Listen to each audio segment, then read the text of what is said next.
இருமொழி கொள்கைன்றாங்க. இதுவரை நீங்கள் இருமொழி கொள்கையால் வச்சு சாதிச்சது என்ன? யாரும் மொழியை படிக்கிறதுக்கு நம்ம யாருமே எதிர்ப்பு சொல்லவே இல்லை. ஆனா அந்த மொழியை திணிக்கும் போதுதான் இப்போ நீங்க திணிக்கிறீங்க அப்படின்னு தானே சார் சொல்றாங்க. எந்த இடத்துல யார் திணிச்சாங்க? மொழி பிரச்சனையில ஏதாவது பிரச்சனை பண்ணாங்களா? எங்க உயிரை கொடுத்தாவது நாங்க இதை காப்பாற்றுவோன்றார். நான் என்ன சொல்றேன், உதயநிதி என்ன உயிரெல்லாம் கொடுக்க வேண்டாம். அவங்க நடத்தக்கூடிய அந்த ஸ்கூல்ல இருக்கு பாத்தீங்களா, ஹிந்தி பாடமா எடுக்கக்கூடிய ஸ்கூல் எல்லாம் தமிழுக்காக நீங்க உயிர் கொடுக்குறீங்க. தமிழையே நீங்க ஒரு கட்டாய மொழி ஆக்கல. அண்ணாமலை அவர்கள் சொல்றாங்க ஹிந்தி தெரிஞ்சாதான் இந்தியன் அப்படின்னு சொல்றாங்களே, அது தப்பு இல்லையா? அண்ணாமலை ஹிந்தி தெரிஞ்சா இந்தியன் எங்க சொன்னார்? எடுங்க. அண்ணன் விஜய் அவர் இங்க திராவிட முன்னேற்ற கழகம் என்ன பண்ணுதோ அப்படியே காப்பி பேஸ்ட் கலர் ஜெராக்ஸ் எடுக்கிறார். எதுக்கு அண்ணன் கட்சி ஆரம்பிச்சாருன்னு இதுவரை எங்களுக்கு தெரியல. என்னமோ தமிழுக்காக நாங்க குரல் கொடுக்கிறோம் சொல்றீங்க இல்லையா? அந்த கேந்திரிய வித்யாலய பள்ளிகள்ல எத்தனை தமிழ் ஆசிரியர்கள் இருக்கிறாங்க? ஒன்றிய அரசினுடைய மும்மொழி கொள்கையா, தமிழ்நாட்டினுடைய இருமொழி கொள்கையான்னு சொல்லுங்க. இது வெறும் ஒரு அரசுக்கு மட்டும் சொந்தமான கொள்கை கிடையாது. இது ஒட்டுமொத்த மாநிலத்தினுடைய கொள்கையே இதுதான். தமிழை பத்தி பெருமையா சொல்றீங்க. பள்ளிக்கூடத்தோட கட்டடத்தோடைய தரத்தை பாத்துருக்கீங்க. நீங்க பாடங்க குடோன் மாதிரி இருக்கீங்க. ஏங்க உங்க வீட்டு பிள்ளை ஹிந்தி படிக்குது, என் வீட்டு பிள்ளை ஹிந்தி படிக்கணும், அதை நான் படிக்க வைப்பேன். ரெண்டு மொழியிலே சாதிச்சிட்டோம். நாங்க இன்னும் சாதிக்கணும்னு ஆசைப்படுறோங்க. அந்த இடத்துல நின்றதா? அரசு பள்ளிக்கூடத்துல பிரெஞ்சு மொழியை பாடத்துக்கு அப்பாற்பட்டு தனியாவே சொல்லி கொடுக்கறாங்க. அதுக்கு எந்த கட்டணமும் வசூல் கிடையாது. எந்த பள்ளிக்கூடத்துல நேரத்துல எந்த பள்ளிக்கூடத்துல எந்த மாலை யாருக்கு எடுங்க டேட்டா கொடுங்க மேடம். மேடம் டேட்டா எடுங்க மேடம். என்ன கூகுள் பார்க்க சொல்லாதீங்க மேடம். மேடம் அதனால டேட்டா ரொம்ப முக்கியம். பிரெஞ்சு நடத்துறாங்களா மேடம்? டேட்டா சொல்லுங்க மேடம். கூகுள்ல பாரு, யூடியூப்ல பாரு, டேட்டா எடுங்க மேடம். இருமொழி கொள்கை தேவை. அக்காவோட பேச்சு எங்களுக்கு இருமொழி தாண்டிய கொள்கை எனக்கு தேவைன்னு சொல்றோம். அக்கா வச்ச வாதம் திணிப்பு எங்க சொல்லணும்? சும்மா திணிச்சிட்டீங்க. எனக்கு வேண்டாம் அது பேச்சு இல்ல. எதுல சொல்லுங்க. 1000 பேர்ல சர்வே எடுத்து 1000 பேர்ட்ட பொறுத்தவரை மேடம் நாங்க இது பாருங்க தீர்க்கமா இருக்கும்.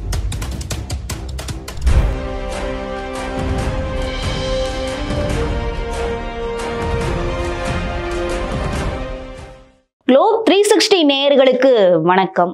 மும்மொழி கொள்கை, ஒன்றிய அரசு விசஸ் மாநில அரசு, யாருடைய நிலைப்பாடு சரியானது அப்படின்ற தலைப்புல இன்று நம்மோடு சிறப்பு விருந்தினராக இணைந்திருப்பது பேராசிரியர் மஞ்சுளா அவர்கள்.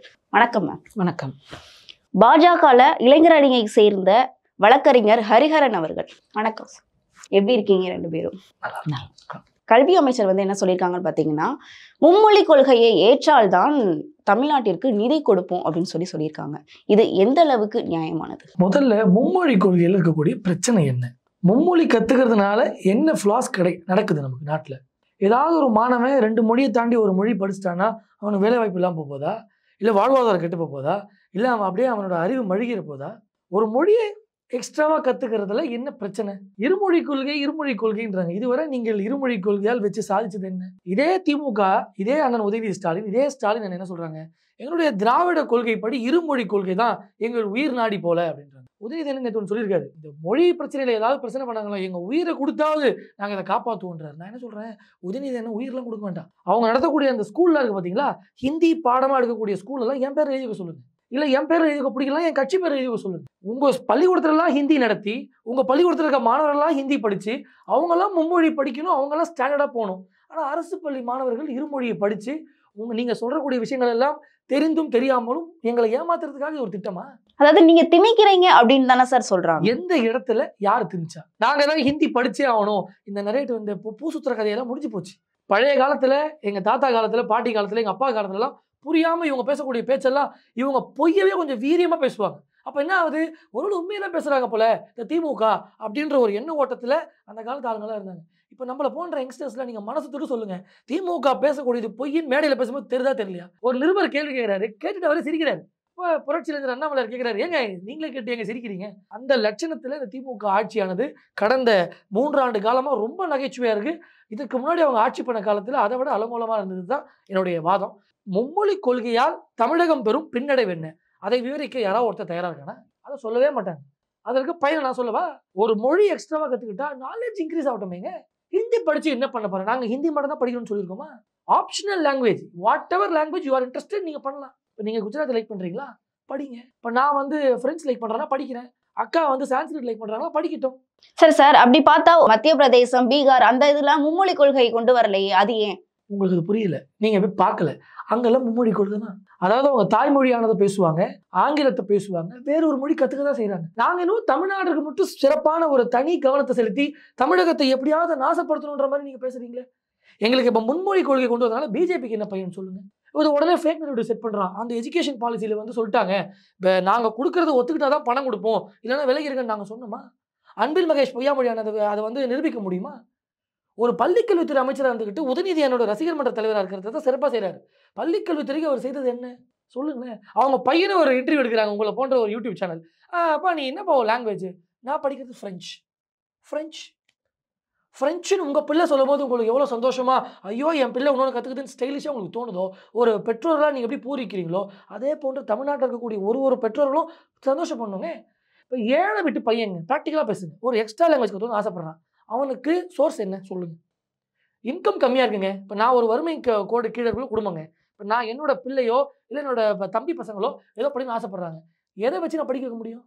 அது ஒரு அரசாங்கம் கொடுத்தா எவ்வளோ சிறப்பாக இருக்கும். அதையெல்லாம் கேட்கறதுக்கு யாராவது இந்த விஷயத்தை கேட்கறதுக்கு ஆள் இருக்காங்களா இன்னைக்கு?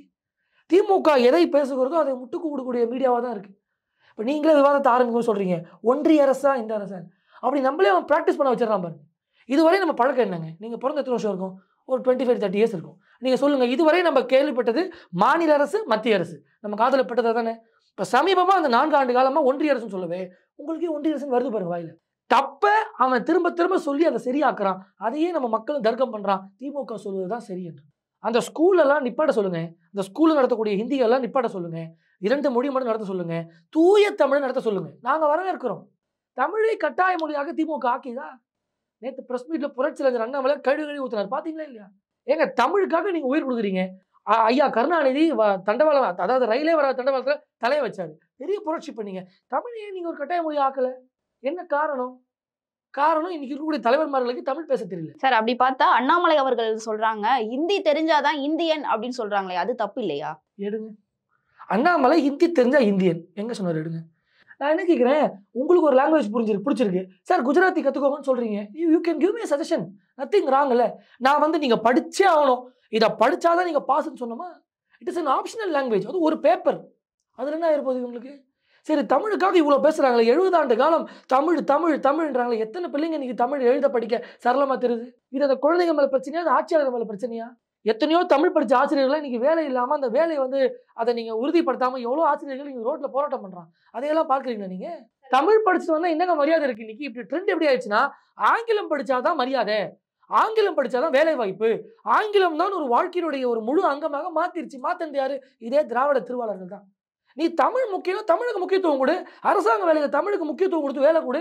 எல்லாம் பேரளவில் பலகையில் இருக்கே தவிர நடைமுறையில் எதுவும் இல்லையே. நீங்களே தமிழ் முடிச்சு வேலைக்கு போக முடியுமா மேடம்? சொல்லுங்களேன். இப்போ லாங்குவேஜஸ் ஒரு காலம் கேட்குறான், அதில் வெறும் தமிழ் பட வேலை கிடைக்குமா நமக்கு? ஆக்சுவலி கிடைக்கணும். ஏன்னா நம்ம மாநிலம் தமிழ் மாநிலம், தமிழ் பேச தெரிஞ்சால் போதுமானது. ஆனால் இன்னைக்கு ஒரு நெரேட்டிவ் செட் பண்ணிட்டான், உனக்கு ஆங்கிலம் தெரியணும், உனக்கு ஹிந்தி தெரியணும், உனக்கு குஜராத்தி தெரியணும். இன்னைக்கு பசங்க பல்வேறு விதத்தில் டெவலப் ஆகிறான். என்ன பிரச்சனை இந்த கவர்மெண்ட்டுக்கு? சார், அப்படி பார்த்தா இப்போ வந்து மலையாளம் கற்றுக் கொடுக்க ஆசிரியர்களும் தமிழ்நாட்டில் இருக்காங்க. அதாவது பார்டர் ஸ்கூல்ஸ்லாம் பார்த்தீங்க அப்படின்னா தேவைப்பட்டால் மலையாளமும் முதன்மை இதாக படிக்கிறாங்க.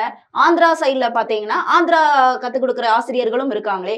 நான் எந்த ஒரு மொழியையும் எதிர்க்கல, அதாவது திணிக்காதீங்க அப்படின்ற ஒரு திணித்த ஒரு இடத்தை காட்டுங்க. இப்போ மலையாள டீச்சர் வராங்க, ஒரு மலையாளம் கற்றுக்கணும்னா மலையாள டீச்சர்ஸ் ரெக்ரூட் பண்ணுங்க. ஆட்டோமேட்டிக்காக நம்ம ரெக்ரூட் பண்ணும்போது இதே கேரளம் வந்து தமிழ் படிக்க விருப்பப்படுவாங்க. அப்போ நாங்கள் இங்கே இருக்கிற தமிழ் ஆசிரியர்கள் அங்கே அனுப்புகிறோம், வேலை வாய்ப்பு கிடைக்குது இல்லை மேடம்? எப்படியும் மலையாள ஆசிரியர் வரட்டும், தெலுங்கு ஆசிரியர் வரட்டும், எல்லா மொழி ஆளுங்களும் வரட்டுமே. இது வந்து எப்படின்னா ஸ்டூடெண்ட்ஸோட ரெக்வஸ்ட்டை பேஸ் பண்ணி தான் ஒரு லாங்குவேஜை சூஸ் பண்ணுறோம். ஒரு பள்ளி ஒரு கேந்திர வித்யாலய பள்ளின்னு வச்சுக்கோங்களேன், அந்த பள்ளியில் பெரும்பான்மையான மாணவர்கள் எதை விரும்புகிறார்களோ அந்த கல்வியை கொடுப்பது தானே ஒரு அரசனுடைய கடமை. கடமையை தவறிட்டு இருமொழி கொள்கை என்று ஏமாற்று வேலை ஏன் செய்கிறீங்க? டெக்னாலஜி வளர்றதா இல்லையா? முதல்ல நம்ம என்ன ஃபோன் வச்சுருந்தோம்? பட்டன் ஃபோன் வச்சுருந்தோம். இன்றைக்கி எந்த அளவு வந்திருக்கு? ஆண்ட்ராய்டிலே உச்சக்கட்டத்துக்கு போயாச்சு. ஆண்ட்ராய்டு வந்துருச்சு, iOS வந்துருச்சு, எங்கேயோ போயிட்டோம் இன்றைக்கி டெக்னாலஜியில். ஒரு மாணவர்கள், ஒரு அரசு பள்ளியில் படிக்கக்கூடிய ஏழை எளிய மாணவர்கள் ஒரு மொழி கற்றுக்கிறது இவங்களுக்கு என்ன பிரச்சனை? நாங்கள் அறிவு பெற்று இவங்களெல்லாம் நாங்கள் கணக்கு போடவே கூடாதா? நாங்கள் அறிவாயிட்டா இவங்களெல்லாம் நாங்கள் கண்டுபிடிச்சிருவோன்ற பயத்தில் இவங்க ஏதோ பிதட்டுறாங்க. அப்பாவும் பையனை சேர்ந்துக்கிட்டு ஒரு நாடக கம்பெனி நடத்துகிறாங்க. ஸ்கூல் நடத்துறது யாரு சார்? இப்போ இதை வந்து திமுக காரவங்க மட்டும் எதிர்க்கலையே, ஏடிஎம்கேல இருந்து எதிர்க்காங்க, என்டிகேல இருந்து எதிர்க்காங்க, இப்ப புதிதா கட்சி தொடங்கணும் விஜய் அவர்கள் முதற்கொண்டு நல்ல எதிர்க்காங்க. விஷயம் சொன்னீங்க மேடம். நான் அதுக்கு ஒரு எக்ஸாம்பிள் சொல்றேன். தமிழக வெற்றி கழகம் அண்ணன் விஜய் அவர் வந்து இங்க திராவிட முன்னேற்ற கழகம் என்ன பண்ணுதோ அப்படியே காப்பி பேஸ்ட் கலர் ஜெராக்ஸ் எடுக்கிறாரு. எதுக்கு அண்ணன் கட்சி ஆரம்பிச்சாருன்னு இதுவரை எங்களுக்கு தெரியல. ஏதோ புரட்சி பண்ண போறேன்னு இளைஞர்கள்லாம் பாவம் அங்கிருந்து போய் மீட்டிங்கில் நிற்கிறாங்க, தலைவா தலைவான்னு நிற்கிறாங்க. குழந்தைகள் அணி அது ஒரு joke. Coming back to the topic, Vijay என்ன ஒரு ஸ்கூல் வச்சிருக்காரு, விஜய் வித்யாஸ்ரம். அதை நீங்க பாருங்க. அதோடைய ப்ரொப்ரேட்டர் ஜோசப் விஜய் என்று அவரோட இது இருக்கு. நேற்றைய பத்திரிகையாளர் சந்திப்பில் புரட்சி இளைஞர் அண்ணாமலையார் அதை வெளியிடுறாரு. விஜய் என்ன ஸ்கூல்ல ஹிந்தி இருக்கா இல்லையா? தான் நடத்தக்கூடிய பள்ளிக்கூடத்துல ஹிந்தி இருக்கும்பொழுது ஒட்டுமொத்த தமிழ்நாட்டில் கவர்மெண்ட் ஸ்கூல்ல மாணவர்கள் ஹிந்தி படிச்சுட்டு போட்டுமே, தெலுங்கு படிச்சுட்டு போட்டுமே, சான்ஸ்கிரிட் படிச்சுட்டு போட்டுமே, பிள்ளைங்க அறிவா இருக்கட்டுமேங்க. ஒரு இன்டெலெக்சுவலான சொசைட்டி தேவையா இல்லையா? அந்த ஆர்குமெண்ட்டுக்கு வாங்க. இவ்வளோ ஒரு படித்த ஒரு நாட்டில் எல்லாம் உட்காந்துருக்க எல்லாரும் படிச்சிருக்கோம். கேமராமேன் படிச்சிருக்காரு, அக்கா படிச்சிருக்காங்க, எல்லாம் படிச்சிருக்கோம். நம்ம ஒரு சிந்தனை இல்லை.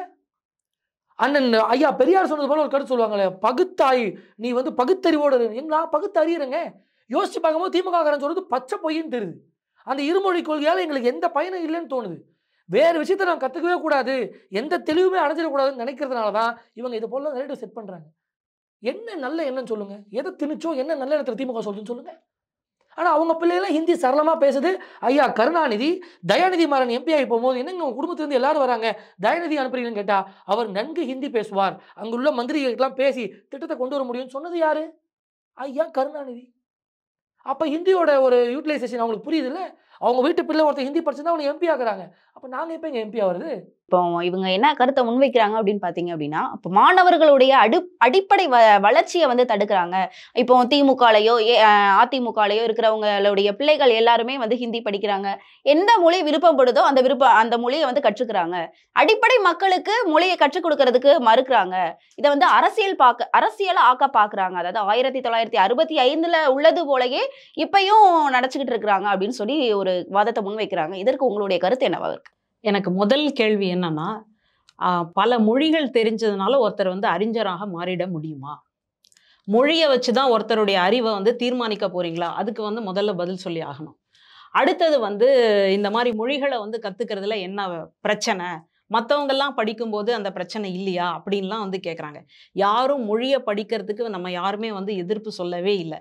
ஆனால் அந்த மொழியை வந்து திணிக்கும் போது தான் இப்போ வந்து 2 மொழி படிச்சுட்டு, இருமொழி கொள்கைகளை படிச்சுட்டு நாசால இருக்கிறவங்க எத்தனை பேர், விஞ்ஞானத்துக்கு போனவங்க எத்தனை பேர், சுந்தர பிச்சை எல்லாம் யாரு, அப்போ பல்வேறு இடங்கள்ல வந்து பெரிய பெரிய உயர் பதவிகளில் வகிக்கிறவங்க யாரு?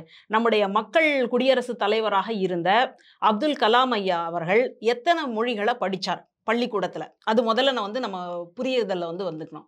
இன்னைக்கு நான் இந்த இடத்துல உட்கார்ந்து இருக்கிறேன், இன்னும் பல்வேறு தளங்கள்ல போய் நான் பேசுறேன் அப்படின்னா எனக்கு இருக்கக்கூடிய ஒரே தகுதி என்னன்னா, நான் வந்து தமிழ்ல முனைவர். நான் தமிழ் இலக்கியம் படித்ததுனால்தான், நான் தமிழில் படித்ததுனால்தான் நான் இன்னைக்கு வந்து இப்படி ஊடகத்தில் வந்து என்னால் உட்கார முடியுது. நான் ஒரே ஒரு கேள்வி கேட்குறேன்.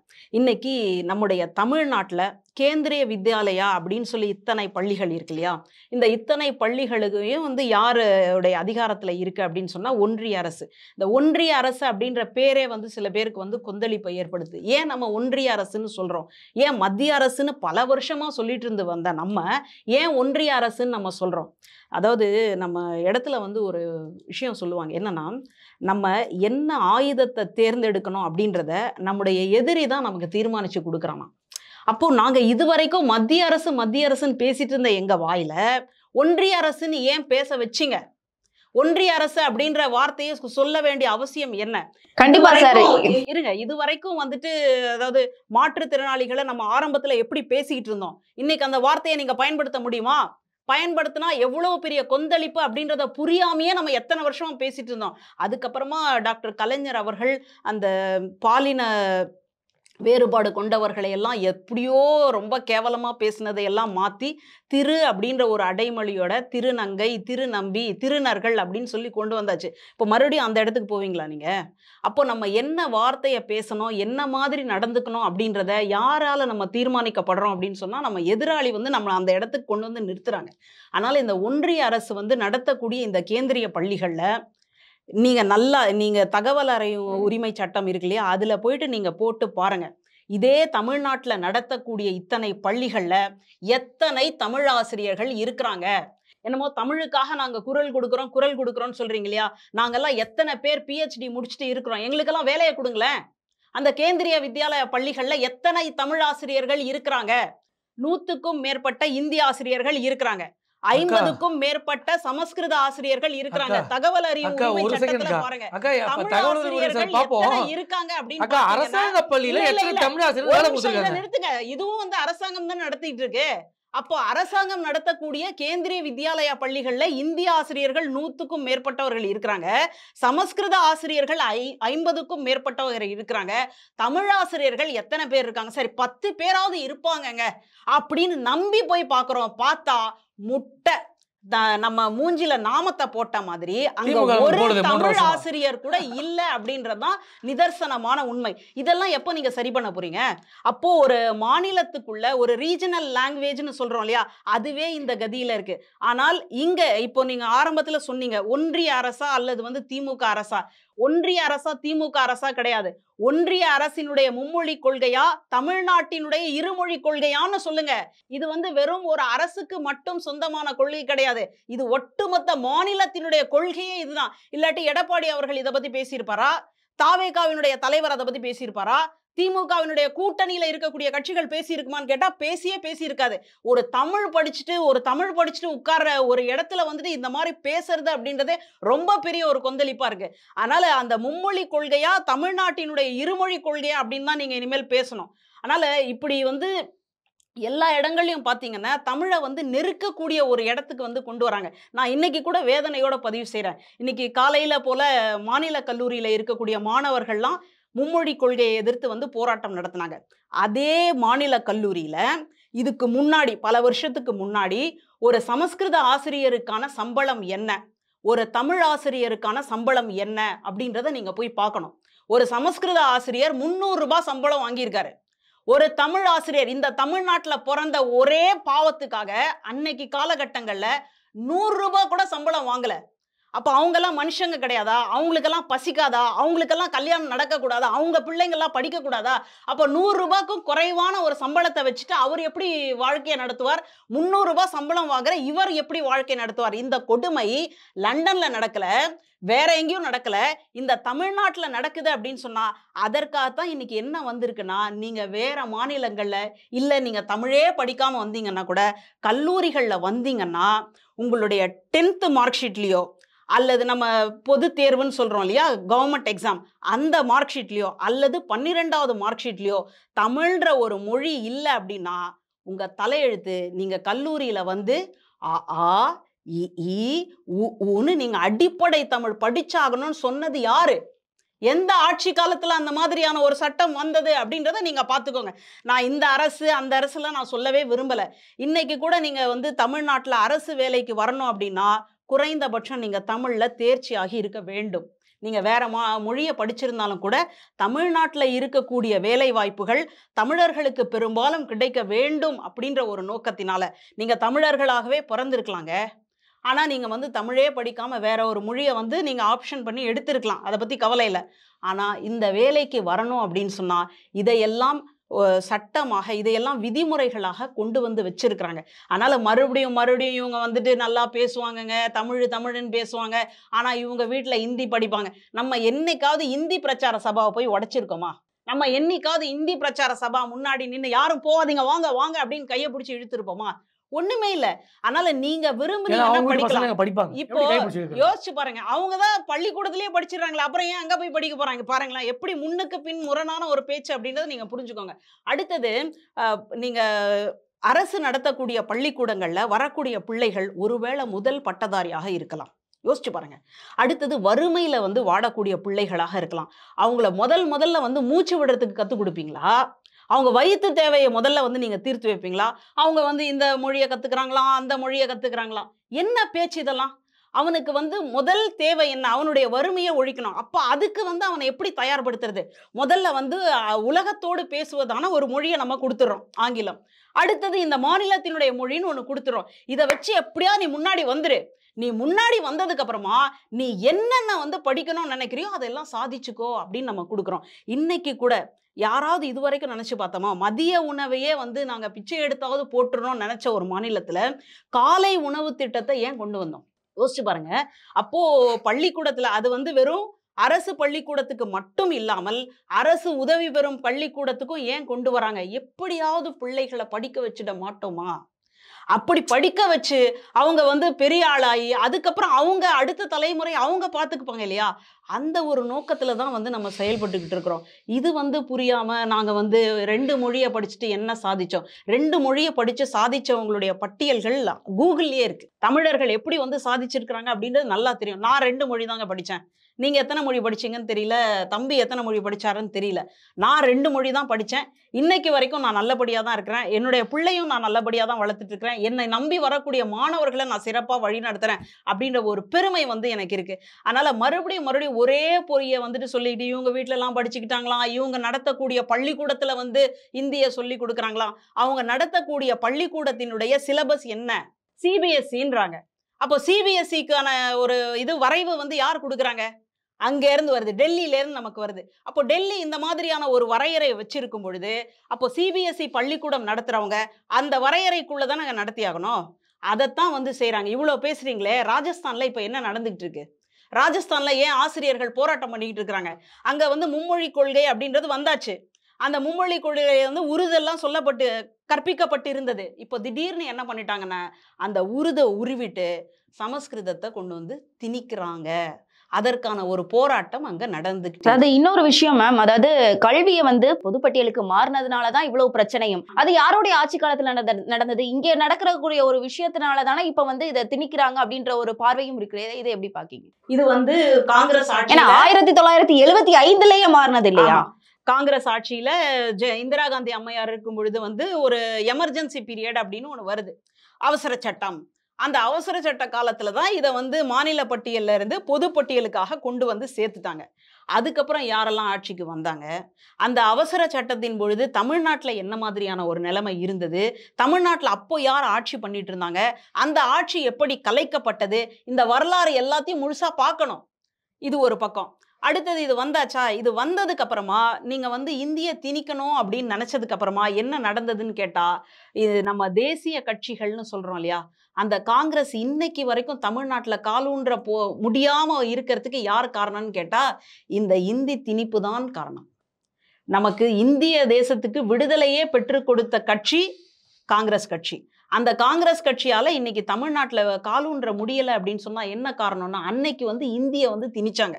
அந்த இந்தி திணிப்புக்கு வந்து அன்னைக்கு இருந்த அந்த முதல்வர் ஆதரவு கொடுத்தாரு. கடைசியில் அவரும் வந்து இல்லாம போயிட்டார். கடைசியில் அந்த கட்சியும் இல்லாம போயிடுச்சு அப்படின்றதுதான் இன்னைக்கு இருக்கக்கூடிய நிதர்சனமான உண்மை. அப்போ அந்த ஒரு காலகட்டங்கள்ல இது வந்து மாறிடுச்சு. அதுக்கப்புறம் எத்தனை ஆட்சி மாற்றம் நடந்தது? ஏன் யாருமே அதை சரி பண்ணல அப்படின்றது ஒரு கேள்வி. அடுத்தது அந்த மாதிரி மாறினதுக்கு அப்புறமா இப்படி ஒரு நெருக்கடியான சூழலை நம்ம சந்திக்கல. இதுக்கு முன்னாடியும் கல்விக் கொள்கையில மாற்றம், புதிய கல்விக் கொள்கைன்னு வந்திருக்கு. அந்த மாதிரி வந்தப்போ நம்ம தமிழ்நாடு அதை ஏத்துக்கல அப்படின்னு சொன்னா அதுக்கு கொடுக்க தமிழ்நாடு மட்டும் தானே மேம் இதை மறுக்குது? இதை மற்ற ஸ்டேட்ல இருந்து எல்லாருமே வந்து ஓகேன்னு அக்செப்ட் பண்ணிக்கிறாங்க. இப்ப தமிழ்நாடு மட்டும் ஏன் மறுக்குது அப்படின்றதுதானே அவங்களுடைய முக்கியமான வாதமா இருக்கு. கேரளா மாநிலம் கிடையாதா? கேரளாவும் அண்டை மாநிலம் தானே, அதுவும் மறுக்க தானே செய்யுது. மேற்கு வங்கத்திலையும் ஏத்துக்கலையே. அப்ப அதையெல்லாம் நீங்க மாநிலமாக கருதவே மாட்டீங்களா? மற்ற மாநிலங்கள்ல ஏத்துக்கிட்டாங்க அப்படின்னு சொன்னா மற்ற மாநிலங்கள்ல யாருடைய ஆட்சி இருக்கு? டபுள் இன்ஜின் ஆட்சி. ஒன்றியத்துல எந்த கட்சியோ அதுதான் அந்த மாநிலத்திலயும் இருக்கும். அதனால வந்து ஒரு நெருக்கடியின் காரணமாக கூட அதை ஏத்திருக்கலாம். ஆனா இங்க நம்ம ஆரம்பத்துல இருந்து நம்ம என்னைக்குமே கொள்கைகளை விட்டு கொடுக்காத மக்கள். நம்ம என்னைக்குமே வந்துட்டு எல்லாரும் வந்து கள் குடிங்க, நல்லா சாப்பிடுங்க அப்படின்னு சொன்ன நேரத்திலேயே உன்னற்க கல்லை அப்படின்னு பேசினே ஆனால் நம்ம திருக்குறள் அதுதான் வந்துட்டு. ஏன்னா சங்க இலக்கியம் வரைக்கும் ஔவையாரே பேசுறாங்க. சிறிய கல் பெரினே எமக்கியும் மண்ணே. கொஞ்சமா கல் இருந்தா எனக்கு கொடுத்துட்டு அவன் பாட்டுக்கு இருப்பான். யாரு? அதியமான். நிறைய இருந்ததுன்னா எங்களோட சேர்ந்து குடிப்பான் அப்படின்னு ஔவையார் பதிவு பண்றாங்க. ஆனா அதுக்கு அடுத்து வந்து வள்ளுவர் சொல்றாரு, உன்னற்க கல்லை குடிக்காதீங்க. நஞ்சுண்பார் கள்ளுண்பவர் அப்படின்றாரு. நீங்க கள்ள குடிச்சீங்கன்னா விஷத்தை குடிச்சதுக்கு சமம் அப்படின்னு சொல்றார். அப்போ எல்லா காலங்கள்லயும் தனக்கு வந்துட்டு சரியில்லை அப்படின்னு சொல்றத ரொம்ப திராணியோட, கொள்கை பிடிப்போட, உறுதியோட சொல்லக்கூடிய இனம் தமிழினம். அதனால இந்த நம்ம ஏற்கனவே இருமொழி கொள்கையிலேயே சாதிச்சிட்டோம். நம்ம யாராவது பின்தங்கி இருக்கிறோமா? பெண் கல்வி தப்பா இருக்குங்கன்னு சொல்லுங்க. அடுத்தது வந்து உயர்கல்வி பெறக்கூடிய ரேஷியோ, விகிதாச்சாரம் அது வந்து குறைவா இருக்கு அப்படின்னு சொல்லுங்க. இல்ல வெளிநாடுகள்ல போய் வேலை பார்க்கறதோ, இல்ல இங்க இருக்கக்கூடிய வேலை வாய்ப்புகளோ ஏதாவது தப்பா இருக்குன்னு சொல்லுங்க. அப்ப நம்ம பேசலாம். இருமொழி கொள்கையிலேயே நம்ம சாதிச்சிட்டோம். அதை வந்து பின்னுக்கு பிடிச்சி இழுக்கிற மாதிரி இதை செய்யறது தான் நம்ம வேண்டாம் அப்படின்னு சொல்றோமே தவிர, மற்றபடி ஒன்றிய அரசு சொல்லக்கூடிய எல்லா கருத்துக்களையும் நம்ம வேண்டாம் அப்படின்னு சொல்லலை. நாமளே என்ன சொல்றோம்னா, சில மாற்றங்களை கொடுங்க, இந்த மாற்றத்தை எல்லாம் கொண்டு வந்ததுக்கு அப்புறமா நம்ம அதை பரிசீலனை பண்ணலாம் அப்படின்னு தான் சொல்றோம். ஒட்டுமொத்தமாக நம்ம எதிர்த்துலாம் நிக்கல. பிரதமர் மோடி அவர்களுடைய ஆட்சி வந்ததற்கு பின்பு வந்து தமிழ்னு பேசுறாங்களே தவிர கலாச்சாரத்தையும் தமிழ் மக்களையும் மதிக்கிறாங்க, உலகம் முழுவதும் போற்றுறாங்க அப்படின்னு சொல்றாங்களே தவிர, ஆனா நிறைய இடங்கள்ல தமிழ் மக்களையும் தமிழ்நாட்டையும் வஞ்சிக்கிறாங்க. இப்ப கூட நிதி கொடுத்தாதான், அதாவது நிதி வேண்டும் என்றால் மும்மொழி கொள்கையை ஏற்றால்தான் நிதி கொடுப்போம் அப்படின்னு சொல்லி, இதுவும் வந்து ஒரு ஆதிக்க மனப்பான்மையோட தான் செயல்படுறாங்க அப்படின்றது அவங்களுடைய குற்றச்சாட்டா இருக்கு. இதுக்கு உங்களுடைய முதல் விஷயம், அக்கா வந்து தமிழில் வந்து முனைவர் பட்டம் வாங்கியதாக சொல்கிறாங்க. அப்போ அக்காவுக்கு வந்து இந்த மொழிகளுடைய வழி, திமுக கடந்த காலங்களில் நமக்கு செய்யக்கூடிய சதி இதெல்லாம் தெரிஞ்சிருக்கும்னு நினச்சேன். ஆனால் அக்கா பேசக்கூடிய அந்த பாங்கெல்லாம் பார்க்கும்போது திமுக செய்தது அனைத்தும் சரி, இங்கே இருக்கக்கூடிய கட்சிகள் எல்லாம் செய்தது சரி, இன்னும் நாங்கள் வந்து சரியாக இருக்கிற விஷயத்தை குட்டையை குழப்புற மாதிரி அக்கா ஒரு விஷயத்த சொல்கிறாங்க. நான் ஒரே கேள்வி கேட்குறேன். அ ஆ இ ஊனாங்களே, அ ஆ இ சத்து சொல்லி கொடுத்தா பரவாயில்ல, ஊன்னு ஊதுறாங்களே. எங்களுக்கு தமிழ் மொழியை கற்றுக் கொடுத்ததுனால நாங்கள் வந்து பின்தங்கிட்டோம்னு சொல்லலை. தமிழும் சரி ஆங்கிலமும் சரி எங்களுக்கு கற்றுக் கொடுத்துருக்காங்க, தேவைப்படுது, நாங்கள் ஏற்றுக்கிட்டோம். ஒரு மூன்றாவது மொழியாக வருவதில் என்ன சிக்கல் கேட்குறோம், அந்த சிக்கலுக்கு யாரும் இதுவரை பதில் சொல்லலை. மொதல் விஷயம். ரெண்டாவது, அக்கா சொல்கிறாங்க நாங்கள் இருமொழி கொள்கையிலே சாதிச்சிட்டோம், இருமொழி கொள்கையை வச்சு தான் எங்களுக்கு இவ்வளோ பேர் இருக்காங்க.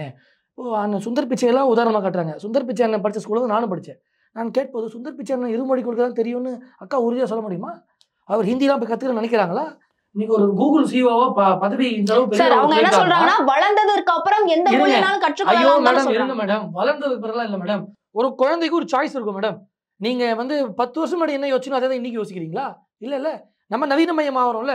அதே போன்று தான் ஒரு மொழி என்று வரும்போது ஒரு விஷயம் டெவலப் ஆகும், ஒவ்வொருத்தரும் ஒரு விஷயம் சிந்திப்பாங்க, அதில் எந்த தவறும் இல்லையே. இன்னொன்று வேலை வாய்ப்பின்மை, அந்த இவங்கெல்லாம் பள்ளிக்கூடம் நடத்துகிறாங்கன்னு சொன்னால் அக்காவுக்கு அவ்வளோ டென்ஷன் ஆகுது. அது அவ்வளோ சர்வசாதாரணமாக கடந்து போகிறாங்க. இதெல்லாம் அறத பழசுங்கன்றாங்க.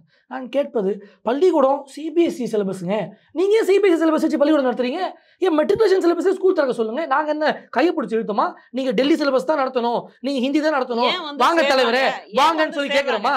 மேடம் ஒரு விஷயம் இருங்க, அந்த மாணவர்கள் சிபிஎஸ்சி ஸ்கூல் போய் சேரக்கூடிய காரணம் என்ன?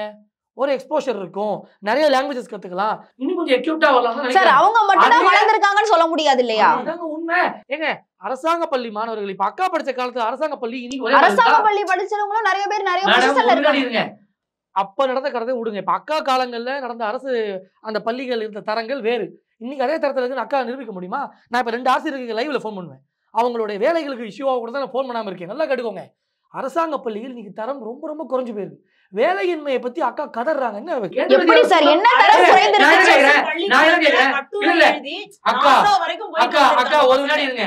காலை உணவை பத்தி பெருமையா சொல்றீங்க, இந்த ஆட்சியை பத்தி பெருமையா சொல்றீங்க, தமிழை பத்தி பெருமையா சொல்றீங்க, பள்ளிக்கூடத்தோட கட்டடத்துடைய அந்த தரத்தை பாத்துக்கீங்களா? நீங்க பாடங்க குடோன் மாதிரி இருக்கீங்க.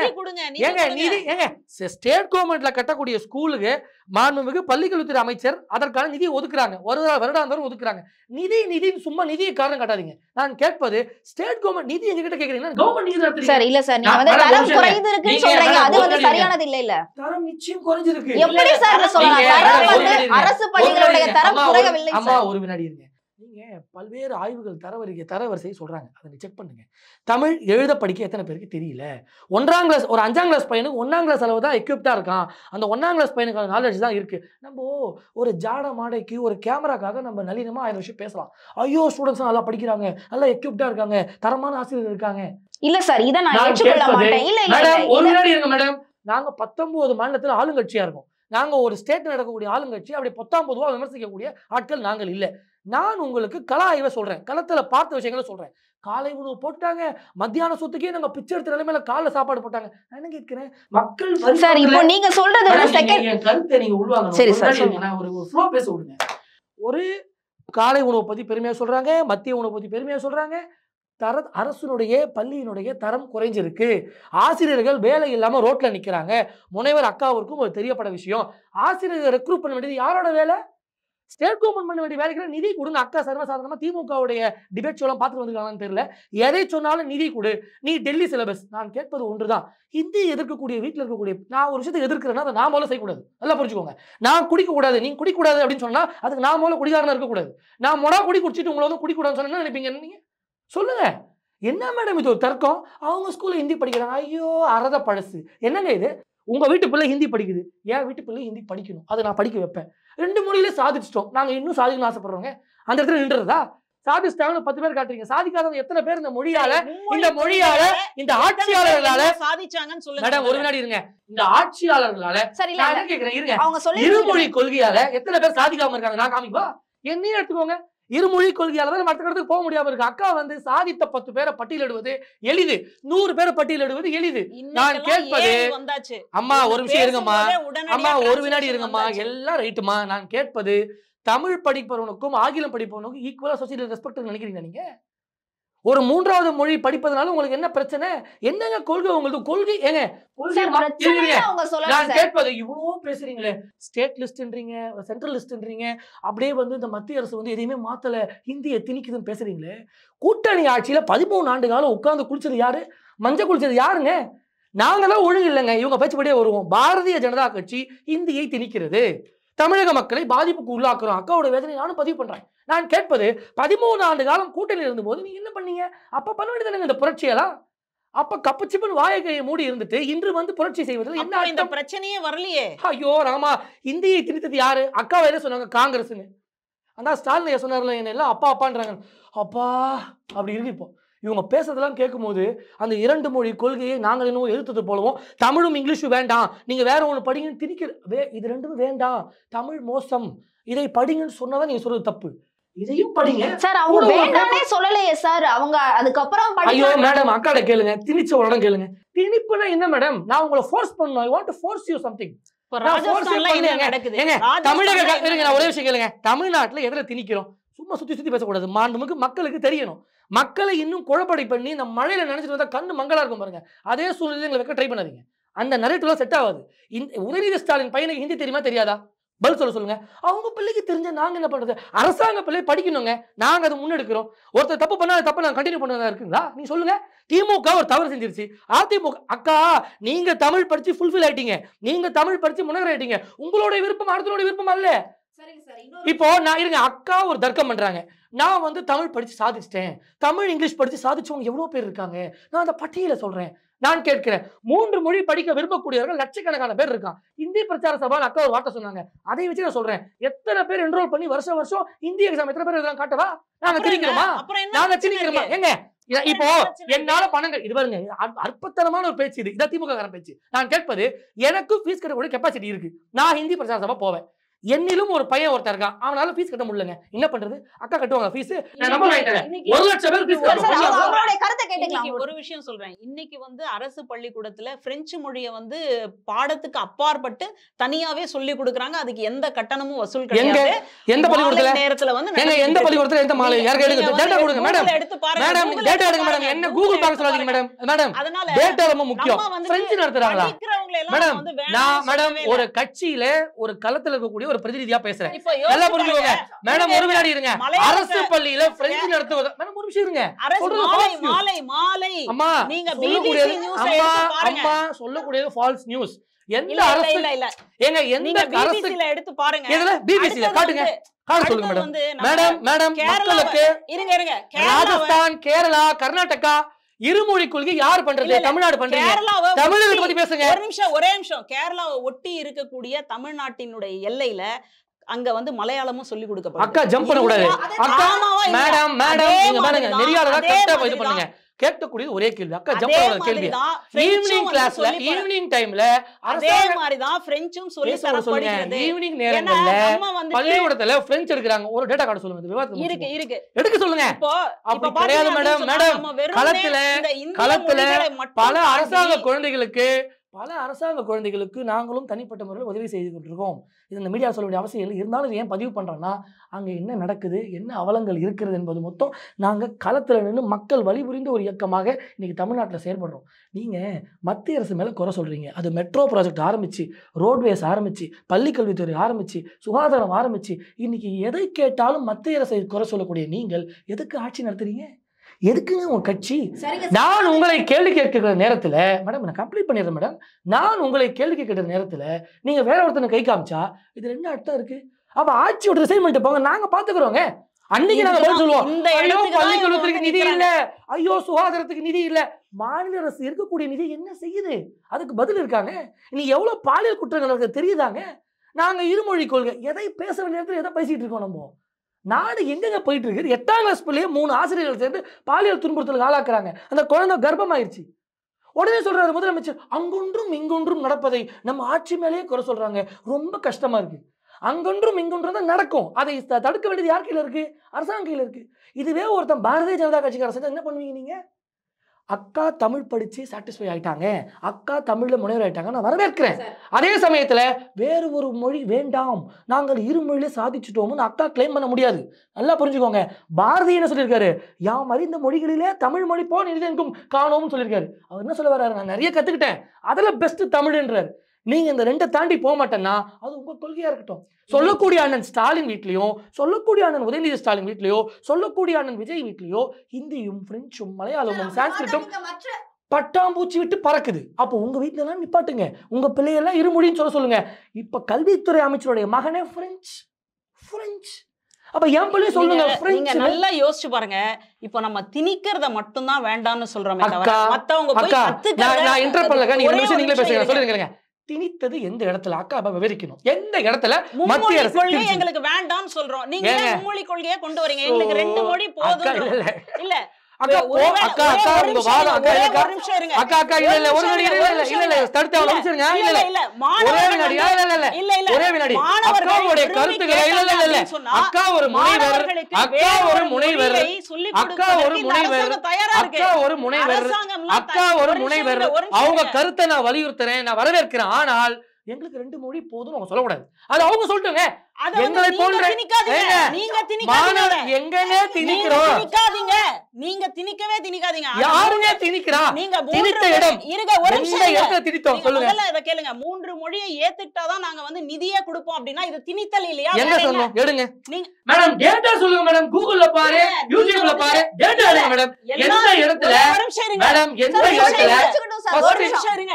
எல்லாம் உங்களுக்கு நேரம் கொடுங்க. அவங்க பாக்ஸ் எல்லாம் பேசிட்டு இருக்காங்க. நீங்க கேட்டது என்ன மேடம்? இருக்கிறது வந்து இல்லாததுன்னு சொல்லுவீங்க, இல்லாத வந்து இருக்குதுன்னு சொல்லுவீங்களா? எப்படி டேட்டாவோட மேடம் இல்ல வந்ததுக்கு முரண்பாடு மேடம். மேடம் ஒண்ணு இருங்க. நான் மட்டும் சொல்லல, இத வந்து எல்லாரும் சொல்லிட்டு இருக்காங்க. இது வந்து தவறான ஒரு மனப்போக்குன்னு. நீங்க வந்து மும்மொழி கொள்கையை வந்து ஏத்துக்கிட்டாதான் வந்து நான் பணம் கொடுப்பேன் அப்படின்னு சொல்றது அது தவறுதானே சார்? எந்த வகையில நியாயம்? என்ன எப்படி சார் சரின்னு சொல்ல முடியும்? உங்களுக்கு தப்புனா உங்களுக்கு தப்பு கிடையாது மேடம். மேடம் இப்போ அப்ப இது வந்து திணிப்பு இல்லையா? இந்த நிதி கேக்குறது வந்து ஒரு நடி இருங்க. அக்கா வந்து தமிழ் படிச்சிருக்காங்க, திணிப்போட அர்த்தம் இது வரும் தெரியாம பேசிட்டு இருக்காங்க. திணிப்பு திணிப்பு திணிப்புனா I want to force you madam. எந்த மாணவர் போய் மேடம் எந்த ஐயோ மேடம் இல்ல இல்ல அவங்களுக்கு மேடம் ஒரே மேடம் ஒரே விவாதம் மேடம் ஒரு நிமிஷம் ஒரு நடி ஒரு மேடம் நெறியால கொஞ்சம் இருங்க. நான் பேசுவோம் நிப்பாட்டுங்க நிப்பாட்ட சொல்லுங்க மேடம். ஒரு நடி இருங்க. அடிப்படை புரிதலோட விவாதத்தை கொண்டு போகணும் madam. Don't waste my time madam. அடிப்படை புரிதலோட விவாதத்தை கொண்டு போகணும்.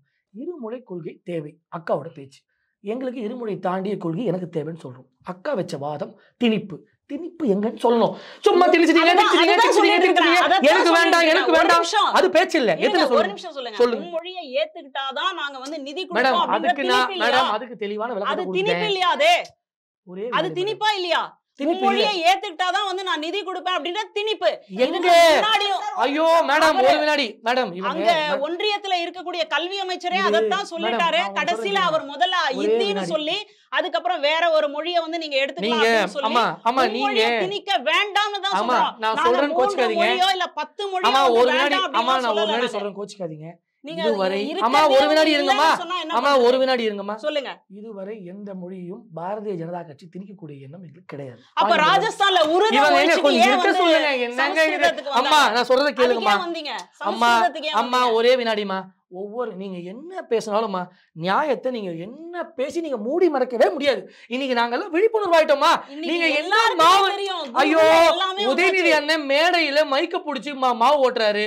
அக்கா இங்க உட்கார்ந்துகிட்டு நான் ஒண்ணே சொல்லுவாங்க, அக்கா ஒரு முனைவரா இருக்காங்க, நான் அதை வரவேற்கிறேன். ஒரு பெண்ணாக இருக்கிறாங்க, தமிழ் படிச்சிருக்கிறாங்க, வரவேற்கிறேன். நான் சொல்வது ஒன்றுதான். களத்துல அக்கா எந்த அளவு போனாங்கன்னு சத்தியமாக தெரியல. ஏன்னா அவங்க இவ்வளவு ஃப்ரீயா ஒரு விஷயத்த சொல்லும்பொழுது மக்கள் வழி புரியாத ஒரு ஆட்களால அதை உணர முடியாதுங்க. நான் கிரவுண்ட்ல இருக்கேன். நான் எத்தனை அரசாங்க பள்ளிக்கூடத்துக்கு போயிருக்கேன், எத்தனை மாணவர்களை காமிச்சிருக்கேன், உங்களுக்கு வாட்ஸ்அப்ல அனுப்புறேன். சும்மா நான் கதை பேசல மேடம். இங்க உட்காந்து அரசாங்க பிள்ளைகள் மேடம், அரசாங்க பிள்ளைகள் இன்னைக்கு ஒரு ரெக்ரூட்மெண்ட்ஸ் வரும்போது ஒரு வேலை வாய்ப்பும் போகும்போது ரொம்ப திணறாங்க, ரொம்ப கஷ்டப்படுறாங்க. எந்த மொழியில சாதித்த எந்த ஐயோ மொழியில மேடம் ஒரு திணறாங்க? வினாடி இருங்க, ஒரு வினாடி இருங்க மேடம். அவங்க என் டைம் இன்டர் பண்ணுவான்னு சொல்லுங்க மேடம். ஒரே வினாடி. ஒரு அரசாங்க பள்ளியில படிக்கக்கூடிய மாணவர்கள், அக்கா படிச்ச காலங்கள் வேற. இன்றைய உள்ள மாணவர்கள் படிச்சு அவன் +2 படிச்சு போறான்னா அவன் காலேஜ் லைஃப்ல ரொம்ப சஃபர் பண்றான். அக்கா பார்க்காம இருக்கலாம். ஒரு ஆங்கிலம் பேசுவது, ஆங்கிலத்தை ஏற்றுக்கொண்டு விட்டோம், தமிழை ஏற்றுக்கொண்டு விட்டோம், தமிழ் பேப்பர்ல ஃபெயில் ஆகிறான். சார் தமிழ் பேப்பர்ல ஃபெயில் ஆகிறான். கொஞ்சம் இருங்க, தமிழ் பேப்பர்ல ஃபெயில் ஆகிறான். இதுல தமிழே மூணாவது ஒழுங்கு மொழி இல்ல. வேற. இதுல மூணாவது மொழி. அந்த 2 மொழியை சொல்லி கொடுக்குற லட்சணம் யார்கிட்ட இருக்கு? திமுக.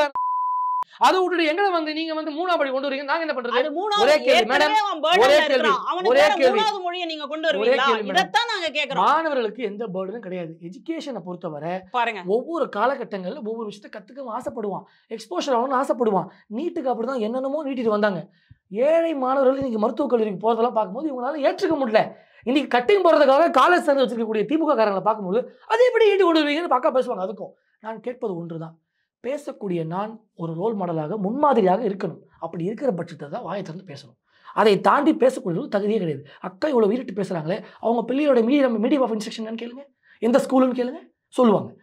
அவங்க பிள்ளைகள் எல்லாம் நல்ல கான்வென்ட் ஸ்கூலில் நல்ல ஹிந்தி படித்து 3rd லாங்குவேஜ் ஹிந்தியாப்பா, சூப்பராக படிப்பா, அம்மா ஹிந்தி கிளாஸ் அனுப்புறப்பா அப்படின்னு சொல்லி அனுப்பக்கூடிய சூழ்நிலைகள் இருக்குது. ஏழை பிள்ளைகளுக்கு யாருங்க பேசுவா? எங்கள் குரல் வழியை நசுக்கிறீங்க. யார் அந்த ஏழை பிள்ளைகளுக்காக நிற்பா? எவ்வளோ ஈச்சு பேச்சுகள் வந்தாலும் சரி, எவ்வளவோ நாராச வேலைகளை இவங்க செய்தாலும் சரி, அந்த குழந்தைகளுக்கு போய் வேறு ஒரு மொழியை கற்றுக் கொடுப்பது மட்டும் இல்லாமல் இருக்கக்கூடிய எஜுகேஷன் ஸ்டாண்டர்டை உயர்த்துவதற்காக தான் அந்த நியூ எஜுகேஷன் பாலிசியே வந்துச்சு. நான் கேட்பது, மக்களுக்கு எதிர்ப்பான திட்டத்தை ஒரு மத்திய அரசு ஃப்ரேம் பண்ணுமாங்க? எந்த மாநிலத்திலேயாவது நாங்கள் ஓட்டர்ஸ் விவசாய திருத்த சட்டம் கொண்டு வந்தாங்க. ஓட்டர்ஸ் எல்லாம் பண்றோம் மேடம், அது பின்வாங்கியாச்சு, அதை பத்தி பேச வேண்டியது அவசியம் இல்லை. மத்திய அரசு அதை பின்வாங்கிடுச்சு. போக்குவரத்துன்னீங்களே, இல்ல அதுக்காக மேடம், ஒரே சொல்றேன். வினாடி. மத்திய அரசு பின்வாங்கினவர் பேசக்கூடாது. ஒரே வினாடி. ஒரு இப்போ மொழியை பற்றி பேசும்பொழுது, ஒரு டெவலப்மெண்ட்டை பற்றி பேசும்பொழுது, இன்றைக்கி மாண்புமிகு மோடிஜி அவர்கள் development, education, infrastructure, agriculture, employment அப்படின்னு ஒரு ஸ்ட்ரக்சரைஸ் பண்ணி இன்றைக்கி உலக நாடுகளில் நம்மக்கிட்ட அட்வைஸ் கேட்கக்கூடிய அளவில் இன்றைக்கி ஒரு கவர்மெண்ட் நடத்துகிறோம். நீங்களே சொல்லுங்கள், ஏதாவது ஒரு அரசாங்கம் மக்கள் எங்களை எதிர்க்கணும், மக்கள் எங்களை எதிர்த்து வரணும், ஏதாவது ஒரு திட்டத்தை கொண்டு வருவாங்களா? ஒரு கல்வியில் ஒரு மாற்றம், கல்வியில் ஒரு புரட்சியை கொண்டு வருவோம், அதில் ஒரு டிஃப்ரெண்ட்டான ஒரு ஸ்டேட்டஸை கொண்டு வரும். என்ன தவறு?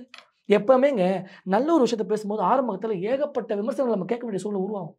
அதையெல்லாம் கேட்டு கடந்து தான் போய் ஆகணும். அதுவும் இந்த மாதிரி நாசக்காரர்கள் ஆட்சி செய்யக்கூடிய இந்த இடத்துல நிச்சயமான விமர்சனங்கள் இருக்க தானே செய்யும். அவன் ஸ்கூலும் வச்சுருக்கான், ஹாஸ்பிட்டலும் வச்சுருக்கான், நீங்கள் அந்த ரியல் எஸ்டேட் பண்ணியும் வச்சுருக்கான், சினிமா கம்பெனியும் வச்சுருக்கான், எந்த செக்டர் போனாலும் அவன் இருப்பான். அவன் நாலேஜாக இருப்பான், அவன் கம்பெனி வச்சுருப்பான். நீங்களும் நானும் கம்பெனி ஆரம்பிச்சிட்டா, நீங்களும் நானும் ஸ்கூல் ஆரம்பிச்சிட்டா, நீங்களும் நானும் ஹாஸ்பிட்டல் ஆரம்பிச்சிட்டா, அவன் எங்கே போவான் தொழிலுக்கு? நீங்களும் நானும் படித்து வந்துட்டா இவங்களை மீறி போயிடக்கூடாது. எல்லா செக்டாரிலும் உட்காந்துக்கிட்டு இன்றைக்கி ஊரை ஏமாத்துற திமுக, அதற்கு ஆதரவாக பேசக்கூடிய அக்கா, அவங்க பிள்ளைகளை தமிழில் படிக்க சொல்லுங்கள், அவங்க பிள்ளைகளை அரசாங்கத்தை சேர்க்க சொல்லுங்கள். அரசாங்க பள்ளியில் மாணவர்களை சேர்க்க தயங்குவது எதனால்? ஸ்டாண்டர்டாக இருக்குது. கவர்மெண்ட் ஸ்கூல் பற்றி குறை சொல்கிறீங்களா கேட்கக்கூடிய அக்கா, தர்க்கமோட அக்கா. ஐயோ தாயே, நான் கேட்பது போன ஐஏஎஸ் போன ஐபிஎஸ்லாம் விட்டுருங்க. நான் கேட்பது அக்கா பசங்க எங்கே படிக்கிறாங்க? டேட்டா சொல்லுவேன் நான். அதெல்லாம் பேசக்கூடாது. அதாவது முன்னுக்கு பின் முரணாக ஊருக்கு ஒன்று சொல்கிறது, தான் ஒன்று செய்யறதா பண்ணக்கூடாது. தான் பிள்ளைங்க கான்வென்ட்ல படிக்கணும், தான் பிள்ளைங்க நல்லா இருக்கணும். நான் எப்படி யோசிக்கிறேன், ஐ ஸ்டடி இன் கான்வென்ட் ஸ்கூல். அந்த கான்வென்ட் லெவலுக்கு அரசாங்க பள்ளிகளை உயர்த்துவது யார் கையில இருக்கு? ஸ்டேட் கவர்மெண்ட் என்ன சொல்லுவாங்க? அதை விரும்பவில்லையே சார். யார் விரும்பல? நீங்க பாத்தீங்களா? அரசாங்க பள்ளியில ஒரு 2021 சென்சஸ் எடுத்தாங்க. அதுல இருமொழி கொள்கையோடைய பெர்சன்டேஜ், அதாவது சதவீதம் தான் 26% இருக்கிறது. மும்மொழி கொள்கையோட சதவீதம் வெறும் 7% தான் இருக்கு. மக்கள் அதை அப்போ ஆதரிச்சாங்க அப்படின்னா, ஒரு நிமிஷம், மக்கள் அதை ஆதரிச்சாங்க அப்படின்னா மும்மொழி கொள்கை வந்திருக்கும் இல்லையா? இப்ப அதைத்தான அவங்க வாதம். சர்வே மேடம், சர்வே ஒட்டுமொத்த 8 கோடி தமிழ் எடுத்தாச்சா? என்ன மேடம் இது சர்வே எல்லாம் நமக்கு தெரியாதா மேடம்? பாத்தீங்களா 1000 பேர்ல சர்வே எடுத்து அத 1000 பேர்ட்ட ஏத்துக்க மாட்டேன்னு எங்களை வந்தவங்க கிட்ட பொறுத்தவரை நீங்க மேடம் ஒண்ணுமே பேசவே நாங்க முடியாது. இது பாருங்க தீர்க்கமா இருக்கும். தீர்க்கமா கேட்கவே மாட்டோம்னு இரும்பு கரம் இருக்கோம். சொன்னார்ல அவ்வளவுதான். முதலமைச்சர், அந்த இரும்பு கரம் கொண்டு இவங்களை ஒழிச்சே ஆகணும். இவங்களை போன்ற ஆட்கள் அதுக்கு பதில் வந்துச்சா பாத்தீங்களா? எந்த ஸ்கூல்ல சேர்த்திருக்காங்க சொல்லுங்க. சரிங்க சார். மேடம் நீங்க எங்க படிச்சீங்க? மேடம் நீங்க எங்க படிச்சீங்க? இன்னைக்கு சொல்லுங்க. நான் சொல்றேன் மேடம் கேளுங்க. நீங்க எங்க படிச்சீங்க சொல்லுங்க. சார் நீங்க எங்க படிச்சீங்க சொல்லுங்க. நான் வந்து எதனால பயப்படுறோம்? கல்வித்தளத்துல இருந்து நான் அம்மா ஒரு சொல்றேன். நிமிஷம் அம்மா ஒரு நிமிஷம் இருங்க. அம்மா ஒரு நிமிஷம் இருங்க. ஒரே நிமிஷம் அவங்க மேடம் என் கருத்தை நான் முடிச்சிடல மேடம். மக்களுக்கு ரொம்ப கன்ஃபியூஷனா இல்ல இருக்கும். ஒரே ஒரு நான் பாட்டு கத்திட்டு இருக்கேன், அவங்க பாட்டு கத்திட்டு இருக்காங்க. இதுல யாருக்கு என்ன புரிய போகுது? நீங்க அமைதியா இருக்க நான் சொன்னீங்க, அவங்க அமைதியா கல்வித்தளத்துல இருந்து இருந்தாங்க. பேசுறேன். இன்னைக்கு என்னோட கருத்தை முடிச்சிடல மேடம். ஒரு நிமிடம் இருங்க மேடம். இன்னைக்கு 2வது மொழி கூட படிக்க முடியாம சில பிள்ளைகள் வருகின்றன. இப்ப இவர் இவ்வளவு ஐயோ தாயி நான் கேட்கக்கூடியது ஒரே கேள்வி. ஏங்க கேட்கக்கூடியது ஒரே கேள்வி. இவங்க எங்க பதில் சொல்லிட்டு போக சொல்லுங்க. ஸ்கிப் பண்ணவே வேண்டாங்க. ஸ்கிப் பண்ணிட்டே போறீங்களா? கேள்விக்கு தான் பதில் சொல்லிட்டு இருக்கேன். நான் கேள்வியே முடிக்கல. அந்த தமிழையே அம்மா வந்து அம்மா ஒரு புரிதல் அம்மா ஒரு புரிதலுக்கு இருங்கம்மா. நான் கேள்வியை முடிச்சிடுறேம்மா. சொல்லுங்க. அதனால பிரைவேட் ஸ்கூல்ஸ்ல படிச்சாதான் தரம் அப்படின்ற மைண்ட் செட்டை கொண்டு வருவான் யாரு? இந்த திமுக கவர்மெண்ட். எதனால அவன் நடத்தக்கூடிய ஸ்கூல்ஸ்ல அட்மிஷன் ஃபில் ஆகணும், அவன் நடத்தக்கூடிய காலேஜஸ்ல அட்மிஷன் ஃபில் ஆகணும். ஏன் சாராயமா எடுத்துக்கோங்களேன். பிரைவேட் சாராயம் தான் டேஸ்ட் கின்னு இருக்குன்றான். ஏன் அவன் சாராயம் காசுறான்? அது பாருங்க நீங்க நானும் காய்ச்சல் கள்ள சாராயம். இன்னைக்கு அரசாங்கம் ஏங்க ஐயோ ஏங்க ஒரு நாள் சொல்லுங்க. எங்க எங்க கள்ள சாராயம் இருக்கா? பாருங்க கள்ள சாராயம் எங்க இருக்குன்றாங்க. இல்ல இல்ல பிரைவேட் சாராயம் எங்கன்னு கேக்குறாங்க. அடக்கடவுளே அக்கா அது இறந்து போகணும் தெரியாதாக்கா உங்களுக்கு? அடடா அது வேறங்க. ஐயோ அதாங்க கள்ள சாராயம் பிரைவேட்டுக்கு அது. அடக்கடவுளே அக்கா பாருங்க இருங்க இருங்க ஒரு மினிட் இருங்க. ஐயோ ஒரு மினிட் இருங்க. அக்கா பாருங்க சாராயத்துக்கு வாதம் பண்றாங்க. ஐயோ பிரைவேட் சாராயம் எங்க இருக்கு? பிரைவேட் இந்த கடை நாட்டுல சாராயமே இருக்க கூடாதுன்னு சொன்னேன். ஐயோ ஒரு வினாடி இருங்க மேடம். சாராயமே இருக்க கூடாதுன்னு சொல்லி பெண்கள் எல்லாம் இன்னைக்கு அழுது பல பேர் இன்னைக்கு அவங்க பாக்கியத்தை அதாவது குடும்ப பாக்கியத்தை இழந்து புருஷன் இழந்து நிக்கிறாங்க. பிரைவேட் சாராயம் எங்க இருக்கு? அக்கா அந்த வாதமே வேணாம்க்கா. திமுக காரங்க போல பேசுறாங்க. நான் கேட்பது அத முதல்ல தெரிஞ்சுக்கோங்க. அது சொல்லுங்க. அது திமுக சொல்லுங்க. திமுக சொல்லுங்க. நாங்க என்ன கள்ள சாராயம் காசுற மாதிரி கள்ள சாராயம் காட்சி அதுல செத்து போனவனுக்கு 10 லட்சம் கொடுத்த அரசு தான் திமுக அரசு. Coming back to the topic. பிரைவேட்ல இருக்கிறது குவாலிட்டியா இருக்கு. பிரைவேட் ஹாஸ்பிட்டல் குவாலிட்டியா இருக்கு. பிரைவேட் ஸ்கூல்ஸ் குவாலிட்டியா இருக்கு. பிரைவேட்னால எல்லாமே குவாலிட்டியா இருக்குன்னு நினைக்கிறோம். அதை அரசாங்கம் அந்த பெயரை வாங்கணும், அரசாங்கமும் அந்த பெயரை சம்பாதிக்கணுன்றதுக்காக தான் இவங்க ஈச்சு பேச்செல்லாம் நாங்கள் ஓரம் கட்டிட்டு மக்கள் தாங்க எங்களுக்கு பிரதானம். திமுகவுக்காகவும் இவங்களை போன்ற ஒரு வீண் விதனாவாதம் பேசுறவங்க தான் அரசியல் பண்றோமா? நாங்க மக்கள் அரசியல் கட்சிங்க பாஜக. நீங்க எவ்வளவுதான் இந்த கெட்டதெல்லாம் கேட்டு இன்னைக்கு நான் பேசுறது உங்களுக்கு மூஞ்சி வைக்கிற மாதிரி இருக்கும். என்னடா கத்திக்கிட்டே இருக்காரு அப்படின்னு தோணும். இது பல லட்சம் மக்களுடைய வலி. அதான் உங்களுக்கு தெரியாது. பிரைவேட் சாராயங்கன்னு கேட்குறாங்க. அது நான் ஒன்றே சொல்றேன். பள்ளிக்கூடம் அரசாங்கமா தனியாரால் போட்டி வைக்கணும். அந்த அளவுக்கு ஒரு கல்வி தரத்தை உயர்த்துறதுக்கு தான் மத்திய அரசு முனைப்பு. சார் இப்போ ஹாஸ்பிடல்ஸா இப்போ கல்வி தரம் ஹாஸ்பிடல்ஸா தமிழக மக்களுக்கு உயரலன்னு சொல்றது தப்பு சார். இல்ல ஐயோ மேடம் இன்னைக்கு மாணவர்கள் பல்வேறு விதத்துல அவதிப்படுறாங்க மேடம். நீங்க சார் உயர்ந்து இருக்காங்க சார். தமிழ்நாடு மக்கள் உயர்ந்து இருக்காங்க. முன்பை விட இப்ப உயர்ந்து இருக்காங்க நான் சொல்றேன். புரியுதா மேடம்? நான் ஒண்ணே சொல்றேன் மேடம். இதே கல்வி குழுமம் இந்த கல்வி டிபார்ட்மெண்ட்ல எஜுகேஷன் டிபார்ட்மெண்ட்ல என்னோட ஆட்கள் நிறைய பேர் இருக்காங்க மேடம். அவங்க சொல்லக்கூடிய வழியெல்லாம் சார் நீங்க குழந்தைகளுடைய மேடம் ஒரு நாள் இருங்க மேடம். ஒரு குழந்தைகளோட அந்த வலியை புரிந்து அவங்களோட எஜுகேஷன் அவங்க இருக்கக்கூடிய ஃபேமிலி பேக்ரவுண்ட் புரிஞ்சுக்கோங்க. முதல்ல ரொம்ப கஷ்டப்படக்கூடிய குடும்பத்துல இருந்து ஒரு எப்பயுமே அப்பா அம்மா சண்டை சச்சரவு உள்ள குடும்பத்துல இருந்து குழந்தைங்கள்லாம் வருது. அந்த குழந்தைகளுக்கு காலை உணவு திட்டம்னு போட்டாங்க. ஒரு வாரம் நல்லா இருந்துச்சு மேடம். அதுக்கப்புறம் நீங்க நான் நாள் உப்புமா தரேன் சாப்பிடுவீங்க. 2வது நாள் உப்புமா தரேன் சரி பரவாயில்ல அப்படின்னு சாப்பிடுவீங்க. 3வது நாள் உப்புமா தரேன் என்னடா டெய்லி உப்புமா தரான் சரி சாப்பிடுவீங்க. 4வது நாள் உப்புமா கொடுத்தா என்ன பண்ணுவீங்க? சரி இது வந்து இருங்க பதில் சொல்லுங்க. கீழே கொட்டுவீங்க. அது போல காலை உணவை பொறுத்தவரை அம்மா நீங்க தயவு செய்து சொல்றேன். நான் வந்து ஒரு கட்சியில இருந்து வந்திருக்கேன் பிரமுகர். நான் பொத்தாமதோ பேச மாட்டேன். ஃபேக்ட்ஸ் இப்ப நீங்க சொல்லுங்க நான் எடுத்து காட்டுறேன். தினம் பொங்கம்மா உப்புமா தாமா கிச்சடி உப்புமாமா இது எவமா தின்னுமா? நான் வந்து ஒரு போடக்கூடிய உணவை நான் கொச்சப்படுத்தல. ஒரு சின்ன பிள்ளைகளுக்கு டெய்லி நீ உப்புமா போட்டீங்கன்னா நம்ம சாப்பிடுவோமா? வீட்டுல அம்மா சண்டை போட மாட்டோம். ஏமா நம்ம டெய்லி உப்புமா சொல்லுங்க மாட்டோம். பாக்குற ஒரு ஊடகத்துல எப்படி வெளிப்படையா சொல்றாங்க. வெளிப்படையா சொல்றாங்க. ஏங்க அக்கா அப்படி பார்த்தா வந்தது தவறான தகவல் தான். தினமும் வந்து உப்புமா போடுவாங்களா? நீங்களே யோசிச்சு பாருங்களேன். அக்கா சார் அவங்க அவங்களுடைய கருத்து சொல்றாங்க. அக்கா கருத்து சொல்லலாம் தவறு இல்லக்கா. நான் சரி கருத்து கொச்சப்படுத்தல. ஆனால் அக்கா சொல்வது தமிழ்நாட்டுல ஓடுது. இருமொழி கொள்கையால சாதிச்சுட்டாங்க. அது இல்ல மும்மொழி கொள்கை வரவேற்கிறோம். அடுத்தது இந்த தமிழ்லயே வந்து தேர்வுல வந்து ஃபெயில் ஆகுறாங்க. அடுத்தது இன்னொரு விஷயம் நான் கல்வித்தளத்துல இருக்கிறதுனால சொல்றேன். 2வது மொழி கூட படிக்க முடியாம எத்தனையோ பிள்ளைகள் இன்னைக்கு இருக்கிறாங்க. அவங்களுக்கு அதை நான் சொல்லக்கூடாது, இருந்தாலும் இங்கே இந்த இடத்துல வந்து சொல்ல வேண்டியதாக இருக்குது. பிறக்கும் பொழுது சில மூளை ரீதியாக சில பிரச்சனைகள், அதாவது ஸ்லோ லேர்னர்ஸ் அப்படின்னு நம்ம சொல்லுவோம். சில இடங்களில் அவங்களுக்கு வந்து டிஸ்லெக்ஷியா அப்படின்னு நம்ம சொல்லுவோம். அதை எழுத்தியே வந்து அவங்களுக்கு வேறு மாதிரியாக புரியும். நான் தப்பாக சொல்லலை, குறைச்செல்லாம் மதிப்பிடலை. அவங்களுக்கான மருத்துவர்கள் சொல்லக்கூடிய பரிந்துரை என்ன அப்படின்னா, ஒரே மொழி. நீங்கள் வந்து வீட்டில் வந்து தெலுங்கு பேசக்கூடியவங்களாக இருந்தீங்க அப்படின்னா எல்லாரும் என்ன பேசுகிறாங்களோ அப்போ வீட்லேயும் தமிழ்லேயே பேசிடுங்க. அதே மாதிரி அவங்க பள்ளிக்கூடத்துக்கு வந்து படிக்கிறாங்க அப்படின்னு சொன்னால் படிக்கக்கூடிய மொழி ஏதாவது ஒரு மொழியாக வச்சுக்கோங்க. அதுக்கு நாங்கள் சான்றிதழே கொடுத்துட்றோம். அதை வந்து நீங்கள் ஆரம்பத்திலேருந்து அந்த சான்றிதழை கொடுத்து இதை மட்டும் பார்த்துக்கோங்க. இன்னொன்று என்ன சொல்கிறாங்க அப்படின்னா, இந்த மாதிரியான பிள்ளைகளுக்கு ஸ்பெல்லிங் கூட பார்க்காதீங்க. ஒருவேளை எழுத்து பிழை வந்தால் கூட அதை தவிர்த்துட்டு அவங்களுக்கு வந்து மதிப்பெண் கொடுங்க அப்படின்னு சொல்கிறாங்க. அப்போ இந்த மாதிரியான இடங்கள்ல நீங்கள் மும்மொழி கொள்கையை, அவங்களுக்கு 2வது மொழியே கஷ்டமாக இருக்குது, இப்போ 2வது மொழியிலேயே, அதாவது தாய்மொழியாக இருக்கக்கூடிய தமிழ்லேயே ஃபெயில் ஆகிறாங்க அப்படின்னா அந்த இடத்துல நீங்கள் ஏன் கொண்டு வந்து திணிக்கிறீங்கன்றது தான் நம்ம கேட்குறோம். எப்போ வந்து இது திணிப்பாக மாறுது அப்படின்னு சொன்னால், இந்த கொள்கையை ஏற்றுக்கிட்டாதான் நாங்கள் வந்து சமக்கிர சிக்ஷா அப்படின்னு இருக்கு இல்லையா, அதற்கான நிதியெல்லாம் கூட நாங்கள் கொடுப்போம் அப்படின்னு சொன்னால் நாம் வந்துட்டு ஒன்றியத்தை தான் எதிர்பார்த்து இருக்கிறோம். ஏன்னா நம்ம வரியெல்லாம் கொடுத்து அனுப்பிச்சாச்சு. நாம் வந்து இங்கே தான் வந்து தனியாட்சியை தவிர, சுயாட்சியை தவிர, ஒன்றியத்தை பொறுத்த வரைக்கும் கூட்டாட்சி மாதிரி தான். இந்த ஃபெடரலிசம் அப்படின்றதுல தான் இந்த இந்தியா வந்து ஒளிருது. அப்படி இருக்கும் பொழுது நாம் வந்து ஒரு வரியை கொடுத்துருக்குறோம், ஆனால் நமக்கு வந்து ஒன்றுமே கிடைக்கல. நீங்கள் நல்லா யோசிச்சு பாருங்க, ஒரு வயசு பசங்க கல்யாணத்துக்கு முன்னாடி பயங்கரமாக கொஞ்சி குழாவுவாங்க. கல்யாணத்துக்கு அப்புறமா ஒருத்தர் வந்து இந்த கொஞ்சறதோ இல்லை பேசுறதோ எதுவுமே இல்லாமல் இருக்கும். ஒருத்தர் மட்டும் தாங்கி தாங்கி விழுந்து எல்லாம் பண்ணுவாங்க. கடைசியாக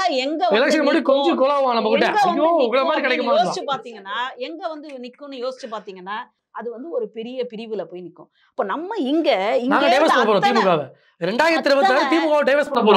அதெல்லாம் நீங்க பண்ணிக்கோங்க, அது உங்க விருப்பம். ஏன்னா தனிப்பட்ட நபர்களினுடைய விருப்பத்தையோ கருத்தையோ நம்ம என்னைக்குமே மறுத்ததே கிடையாது.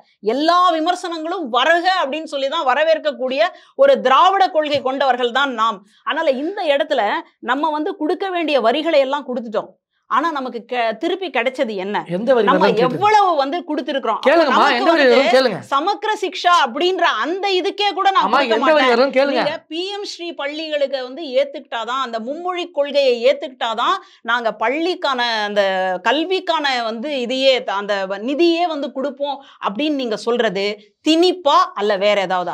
அப்போ நாங்க வந்து எங்களுடைய உரிமை மீட்புக்காக நாங்க போராடிட்டு இருக்கிறோம். ஏன் மாநில கல்லூரியில இருக்கக்கூடிய மாணவர்கள் ஏன் வந்து ரோட்ல வந்து போராட வேண்டிய அவசியம் என்ன? அவன் பாட்டுக்கு படிச்சானா, அவன் பாட்டுக்கு மார்க் எடுத்தானா, அவன் பாட்டுக்கு டிகிரியை வாங்கினானா போயிருக்கலாமே. ஏன் இன்னைக்கு அவங்க வந்து கொந்தளிச்சு நிக்கிறாங்க அப்படின்னு சொன்னா, இது வெறும் ஒன்றிய அரசுக்கும் திமுகவுக்குமான இருக்கக்கூடிய பிரச்சனை கிடையாது. இது தமிழுக்கான பிரச்சனை. தமிழுக்கு எப்போ பிரச்சனை வருதோ அப்போ நாங்க களத்துல இறங்குவோம். அப்போ இந்த இடத்துல வந்து நீங்க 2வது மொழி கொள்கையோட வந்து நம்ம இவ்வளவு தூரம் வளர்ந்ததுக்கு அப்புறமா 2வது மொழியே தாண்டவம் ததிகினத்துவம் போடுது அப்படின்னு அவர் தான் சொல்றாரு, நான் சொல்லல. அப்படின்ற ஒரு இடத்துல 3வதா ஏன் கொண்டு வந்து திணிக்கிறீங்க? இதை எப்போ திணிப்பா மாறுதுன்னா, இதை நீங்க ஏத்துக்கிட்டாதான் நாங்க வந்து உங்களுக்கு கொடுக்க வேண்டிய நிதியே கொடுப்போம் அப்படின்னு சொல்றது ரொம்ப மோசமான ஒரு போக்கு. இதுக்கு முன்னாடியும் இந்த மாதிரி கல்விக் கொள்கையெல்லாம் வந்திருக்கு. இவர் ராஜீவ்காந்தி காலத்துல எல்லாம் கூட ஒரு கல்விக் கொள்கை வந்திருக்கு. அதை நம்ம ஏத்துக்கலன்னு சொன்ன உடனே இதுக்கு முன்னாடி நமக்கு எதுக்கெல்லாம் வந்து நிதி கிடைக்குமோ அதுக்கான நிதியை வந்து நமக்கு கொடுத்துட்டு தான் இருந்தாங்க. இது வரைக்கும் ஒரு நாளும் நிறுத்தவே இல்லை. இப்போ கூட நம்ம ஏன் நிதியை நோக்கி நிக்கிறோம்னா, அது நம்முடைய உரிமை. நம்ம உரிமையை நம்ம ஒரு நாளும் விட்டு கொடுக்க மாட்டோம். உரிமையை விட்டுட்டான்னா அவன் தமிழனா? அவன் தமிழன் என்னைக்குமே உரிமையை விட்டு கொடுத்ததே இல்லை. அவன் தன்னுடைய உரிமைக்காக தன்னுடைய கடமையை நிறைவேற்றுபவன் தான் தமிழன். அதனால தான் நம்ம மறுபடியும் கேட்டுக்கிட்டே இருக்கிறோம். நமக்கு மும்மொழி கொள்கை மேலேயோ இல்லை பல மொழி கொள்கை மேலேயோ நமக்கு எந்த விதமான காழ்ப்புணர்ச்சியும் கிடையாது. நான் மறுபடியும் சொல்றேன். ஆனா ஒரு கவர்மெண்ட் ஸ்கூல்ல படிக்கக்கூடிய அந்த பிள்ளைகள் நீங்க 3வதா ஒரு மொழியை வந்து சொல்லி கொண்டு வந்தீங்க அப்படின்னு சொன்னா, அவங்க வீட்டுல எழுத்தறிவு இல்லாத பெற்றோர்கள் இருப்பாங்க. அவங்களால அதை சொல்லி கொடுக்க முடியுமா? ஒருவேளை அந்த பிள்ளைகளுக்கு சந்தேகம் ஏற்பட்டுச்சு அப்படின்னு சொன்னா அவங்க எங்க போய் நிப்பாங்க? இந்த மாதிரி பல்வேறு சிக்கல்கள் இருப்பதனால்தான் அவங்கள எப்படியாவது நம்ம தோளுக்கு மேல தூக்கி விட்டுடுவோம் அப்படின்னு சொல்லி தான் நம்ம இருமொழி கொள்கையை ஆதரிக்கிறோம். அதனால தமிழ்நாட்டினுடைய முன்னெடுப்பு என்ன அப்படின்னா, ஸ்டெப் என்ன அப்படின்னா இருமொழி கொள்கை.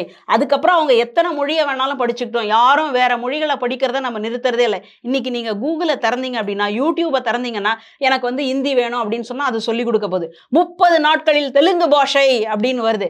எத்தனை பேர் வந்து இங்க இருக்கிறவன் எங்கெங்கயோ இருந்தெல்லாம் காதலிச்சுட்டு வரான், எப்படிடா பேசுற அப்படின்னா தோ அப்படின்னு ஒரு புத்தகத்தை காட்டுறான். கேட்டா 30 நாள்ல. இன்னைக்கு சொல்றேனே, இப்ப நான் தமிழ் படிச்சு இவ்வளவு பெருமையோட இருக்கிறேன்னு சொல்றேன் இல்லையா, எங்க கல்லூரியில இந்தி ஆசிரியர் இருக்காரு. அந்த ஆசிரியர் என்ன பண்ணுவார்னா, நீங்க இந்த இது செமஸ்டர் மாதிரியான நேரங்கள்ல நமக்கு கொஞ்சம் நேரம் கிடைக்கும் இல்லையா, அப்போ நம்ம அதை வந்து ரொம்ப கிரியேட்டிவா குவாலிட்டியா செலவு பண்ணிக்கலாம் அப்படின்னு என்ன பண்ணலாம் அப்படின்னா, நான் ஹிந்தி சொல்லி கொடுக்குறேன், நீங்க வந்து தமிழ்ல இருக்கக்கூடிய நுணுக்கமான இலக்கணங்களை எனக்கு சொல்லிக் கொடுங்க.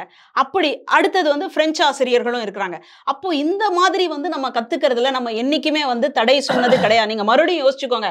நான் இப்போ கூட அதாவது கவர்மெண்ட் ஸ்கூல்ல படிக்கக்கூடிய பிள்ளைகள் அப்படியே தான் இருக்கணும், அவங்களுக்கு 2 மொழியை தவிர எதுவுமே தெரியக்கூடாது அப்படின்னு சாபம் கொடுக்குற மாதிரி எல்லாம் இல்லை.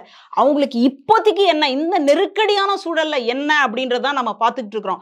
2வது மொழியே வந்துட்டு அவர் சொல்ற மாதிரி இருக்கும்போது திரும்ப பதிவு பண்றாங்க. அதனால நான் வந்துட்டு திணிப்பை தான் நம்ம எதிர்க்கிறோமே தவிர நம்ம மொழியை ஒரு நாளும் எதிர்த்ததே கிடையாது. ஒரே வினாடி, அக்கா வந்து சுத்தமா முன்னுக்கு பின் முரணாக அவர்களே ஒன்று சொல்கிறாங்க, அதே அவங்க அப்போஸ் பண்ணுறாங்க. 3ஆம் மொழி வேணான்றாங்க. ஆனால் ஒரு ஹிந்திவாதிகிட்ட அவங்க ஹிந்தி கற்றுக்குறாங்க, இவங்க தமிழ் சொல்லித்தராங்க. இதே தான் உங்கள் 1 on 1 கற்றுக்குறீங்க. நீங்கள் அது ஒரு 30 மாணவர்கள் கற்றுக் கொடுங்க, அது ஒரு 30 மாணவர்கள் கற்றுறலாம். பள்ளிக்கூடத்தில் இருக்க மாணவர்களும் கற்றுக்கிட்டோம்னு நினைக்கிறோம். சிம்பிள். இப்போ நம்ம அந்த எக்ஸாம் எழுத போகிறது இல்லை, மார்க் நமக்கு ஒன்றும் கிடையாது. அதனால நம்ம விருப்பப்பட்டா இதை நீங்க நெறியாளரா நான் பேசும்போது அவங்க குறிப்பிட கூடாது. ஒரு வார்த்தைக்கு இன்டரப்ட் பண்ணிட்டே இருந்தாங்கன்னா என் கருத்து மக்களவை சேருமானே தெரியல. மொத்த விவாதமே மக்கள் ஒரு விஷயத்தை தெளிவுபடுத்திக்கணும். அக்கா சொல்லுடைய கதை என்னன்னா, நாங்கள் இப்படி தான் சாபக்கேடாக அந்த நாட்டை வச்சுப்போம், இஷ்டமாக இருந்தால் இரு. இவ்வளோ நாளாக அந்த வழக்கத்தை ஏன் மாற்றுறீங்க?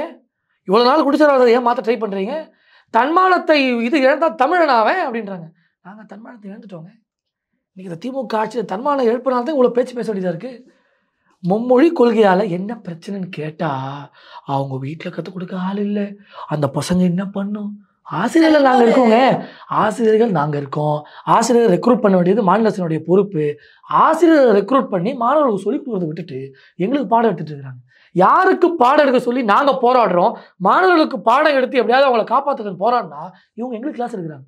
இது இப்படி தான், அது அப்படி தான், தமிழ்நாடு இதெல்லாம் பண்ணி தான் இப்போ நாங்கள் வளர்ந்துருக்கோம், இப்படிலாம் பண்ணி தான் ஆட்சிக்கு வந்திருக்கிறோம், இதே சொல்லி தான் ஏமாற்றிட்டு இருக்கோம், நாங்களே குரலை வைத்த காமிச்சிட்டு இருக்கோம். இவங்க வேறு உள்ளே வந்து நடுவில் உண்மையை பேசுகிறாங்க. எப்பவுமே பாருங்கள், ஒருத்தன் பொய்யை உறக்க பேசுவான், கத்துவான், கதறுவான். ஒருத்தன் நடுவில் உண்மையை சொல்லிட்டானா கோவம் வருவான். நீங்கள் எப்படா சொல்லுவ அதை? அவன் பொய் சொல்லி பல ஆண்டுகாலம் பிழப்பு நடத்தியிருப்பான். திடீர்னு ஒருத்தர் உண்மையை சொல்லும் பொழுது மக்களே ஐயப்படுவான், லூஸாக இருப்பானோ, திடீர்னு ஏதோ பேசுகிறான். ஆனால் காலப்போக்கில் வரலாறுகள் மாற மாற மாற எது உண்மை எது பொய் என்பதை மக்கள் தராசு போட்டு பார்ப்பாங்க. திமுகவுக்கு முன்னாடி இருந்து அந்த ஒரு இது இப்போ இருக்குன்னு நினைக்கிறீங்களா? நீங்கள் எங்கே போனாலும் காரி துப்புறாங்க. நீங்கள் சொசைட்டியில் தானே இருக்கீங்க. அம்மா டெய்லி ரோட்டில் நடந்து போகிறீங்களா? டெய்லி வீட்டில் இருக்கீங்களா? அத்தியாவசிய விலைகள்லாம் நீங்களும் அனுபவிக்கிறீங்களா? ஏதாவது திமுக கவர்மெண்ட்டை பற்றி பாசிட்டிவாக தோணுதா உங்களுக்கு? சும்மா சொல்லுங்களேன். எதுவுமே இல்லை. அதாவது பல மொழிகள் என்றால் இந்தியா ஒரே நாடாக இருக்கும், ஒரு மொழி என்றால் இந்தியா பல நாடாக இருக்கும்னு சொல்லிட்டு சீமான் அவர்கள் சொல்லியிருக்காங்க. பாடம் சொன்னேன். சொல்லுங்க. இந்த மாதிரி சீமான் அவர்கள் சொல்லியிருக்காங்க. அதாவது ஏன்னா இப்போ ஒரு மொழி பேசுறவங்க தான் மொழி இப்போ தான் சொல்லிட்டு பிரிஞ்சு போயிடுவாங்க. இப்போ ஹிந்தி பேசினா ஹிந்தி மொழி எங்க மொழின்னு சொல்லி பிரிஞ்சு போயிடுவாங்க. பிரிஞ்சு போயிடக்கூடாது அப்படின்றது தான் தமிழ்நாட்டில் இருக்கக்கூடிய அரசியல் தலைவர்களுடைய கோரிக்கையா இருக்கு. இதுக்கு நீங்க என்ன? இது பிரிச்சு ஆள்ற சூழ்நிலை யார் உருவாக்குறா? பிரிச்சு யார் கேம் பிளே பண்றா? தெலுங்கு ஸ்பீக்கிங் பீப்புள் தமிழ்நாட்டில் எவ்வளோ பேர் இருக்காங்க, மலையாளம் ஸ்பீக்கிங் பீப்புள் எவ்வளோ பேர் இருக்காங்க, கன்னடம் ஸ்பீக்கிங் பீப்புள் எவ்வளோ பேர் இருக்காங்க. எல்லா மொழிவாரி மக்களும் தமிழ்நாட்டில் இருக்கிறாங்க, வாழ்கிறாங்க, அவங்கள சுபிக்ஷமாக வச்சுருக்கிறோம். இந்தியா முழுவதும் பல்வேறு மாநிலங்களில் பல்வேறு மொழிகள் பேசக்கூடிய ஆட்கள் இருக்கும். எல்லாத்தையுமே தாய் உள்ளத்தோடு பார்க்கக்கூடிய பிரதமர் தான் பாரத பிரதமர் மனித குலசாமி மோடிஜி. நீங்கள் மக்கள் அரசியலை இதுவரை கண்டதே இல்லை. குறிப்பாக தமிழ்நாடு மாநிலம் இதுவரை மக்கள் ஆட்சி, மக்கள் அரசு, மக்களுக்கான ஒரு அரசாங்கம், மக்களுக்கான ஒரு திட்டம், மக்களுக்கான ஒரு சட்டம் என்று தமிழ்நாடு மக்கள் இதுவரை ஒரு ஸ்ட்ரக்சரைஸ் பண்ண முடியாத ஒரு சூழ்நிலையில் இருக்கும். இதுவரை நம்மளுடைய நல்லவங்களே பார்த்தது இல்லைங்க. நீங்கள் பிறந்தலேருந்தே நல்லவங்களை பார்க்காம இருந்தால் உங்கள் மனசாட்சி என்ன தோணும்? இப்போ நான் கெட்டவனா இருந்தால் என்ன பார்த்தா நல்ல மாதிரி தெரியும் உங்களுக்கு. ஒரு நல்லவனை சந்தேகப்படுவீங்க, ஆஹா தப்பாக இருக்கும் இவன் அப்படின்னு யோசிப்பீங்க. சரிங்க சார், இன்னொரு விஷயம் மனநிலை என்னன்னா, என்னுடைய வாதமே என்னன்னா, திமுக செய்த நாடகங்களை மீண்டும் மீண்டும் அந்த நாடகத்துக்கு இவங்க பொலிவு ஊட்டுறாங்க. அதை திருப்பி ரீக்ரியேட் பண்ணுறாங்க. அந்த ரீக்ரியேஷனுக்குலாம் இங்கே வேல்யூ இல்லை. செய்த தவறுக்கே தண்ணி குடிக்க வேண்டிய இடத்துல இருக்கிறாங்க. உப்பு திருட்டாங்க, தண்ணி குடிக்க முடியாமல் இப்போ அதை கக்குறாங்க. கக்குகிற நேரத்தில் பாரதிய ஜனதா கட்சி இவங்களை எக்ஸ்போஸ் பண்ணும்போது அவங்களால அதை ஏற்றுக்க முடியல. சரி சார், இன்னொரு விஷயம், இப்போ நீங்க ஹிந்தி படிச்சா அறிவு வளரும், அதாவது மக்களுடைய வளர்ச்சிக்கு முக்கியத்துவமா இருக்கும் அப்படின்னு நீங்க சொல்றீங்க.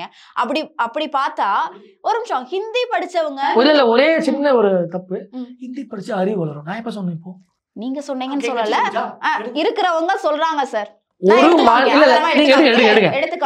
எடுங்க. அதாவது ஒரு இடத்துல கூட ஹிந்தி படிச்சாதே நீ அறிவாளி. மாண்புமிகு பாரத பிரதமர் தன் தாய்மொழியை நேசிச்சு படி, தன் தாய்மொழிக்கு முக்கியத்துவம் கொடு, தன் தாய்மொழியவே நீ தலையாய மொழியாக படின்னு சொல்லி மாண்புமிகு பாரத பிரதமர் எல்லா மாநில மக்களுக்கும் ஒரு இன்ஸ்ட்ரக்ஷன் கொடுக்குறாரு. ஒரு அன்பு கட்டளை இடுறாரு. தமிழுக்கு பெருமை சேர்ப்பது எப்படின்னா, இல்ல சார், ஹிந்தி மக்கள் தமிழகத்துல பெரும்பான்மையான இடத்துல ஹிந்திக்காரவங்க தான் வேலை பாக்குறாங்க. பெரும்பான்மையான இடங்கள்ல ஹிந்திக்காரவங்க தான் வேலை பாக்குறாங்க. அப்ப அவங்களுக்கு அறிவு இருக்கா? எனக்கு புரியல. நீங்க இல்ல மேடம், இப்ப ஹிந்திக்காரனுக்கு அறிவு இல்லை, நீங்க ஒரு மொழி மக்களை வந்து அறிவு இல்லை, அவன் அறிவு இருந்தா இங்கேயே வரான், அவன் செய்யக்கூடிய வேலை கேவலமா வரும்னு சொல்றீங்க நீங்க. அவன் செய்ய வேலை நீங்க செய்ய ரெடியா இருக்கீங்களா? அதாவது மனித இனத்தை கொச்சப்படுத்துறது என்பது திமுக காரங்கிட்ட திராவிட கட்சிக்காரங்கிட்ட கத்துக்கணும். நீங்க மனித இனத்தை கொச்சப்படுத்துறீங்க. ஹிந்திக்காரனா கேவலமா உங்களுக்கு, தமிழ்காரனா கேவலமா? இவங்களை பொறுத்தவரை நிறுத்துருவா மேடம். நம்ம ஏமாறுகிற வரை பேசாம இருப்பான். அவனுக்கு எக்கேடு கட்டுப்போ. பாலியல் வழக்கா போ, என் பையன் ஒரு மாவட்ட ஆட்சியர் எழுப்பிட்டு அவன் பேர் நோக்க வைக்கிறாங்களா பண்ணு. அநீதிகளையும் அராஜகத்தையும் வரவேற்கக்கூடிய கட்சி திமுக. எப்போ அவன் தள்ள கை வைக்கிறீங்களோ அவன் புரட்சி பண்ண ஆரம்பிப்பான். அவன் கிளர்ச்சி இருந்து பேசுவான். நீங்கள் ஹிந்தி ஸ்பீக்கிங் பீப்புளை கேவலப்படுத்தாதீங்க. எல்லா மாநில மொழி மக்கள் போல அவங்களும் ஒரு மாநில மொழி மக்கள். அவன் ஹார்ட் ஒர்க் பண்றான், இங்க வரான், வேலை பார்க்கறான். தமிழக மக்களை புறக்கணிச்சிட்டோமா? இல்ல ஹிந்தி தான் கிரேட், தமிழக எல்லா இடத்துலயும் வேலை பார்க்கறாங்க. அததானே அவங்களும் சொல்றாங்க. நான் இல்லன்னு சொல்லலையேம்மா, நான் எங்கம்மா சொன்னேன் தமிழ் மக்கள் வேலை பார்க்கல?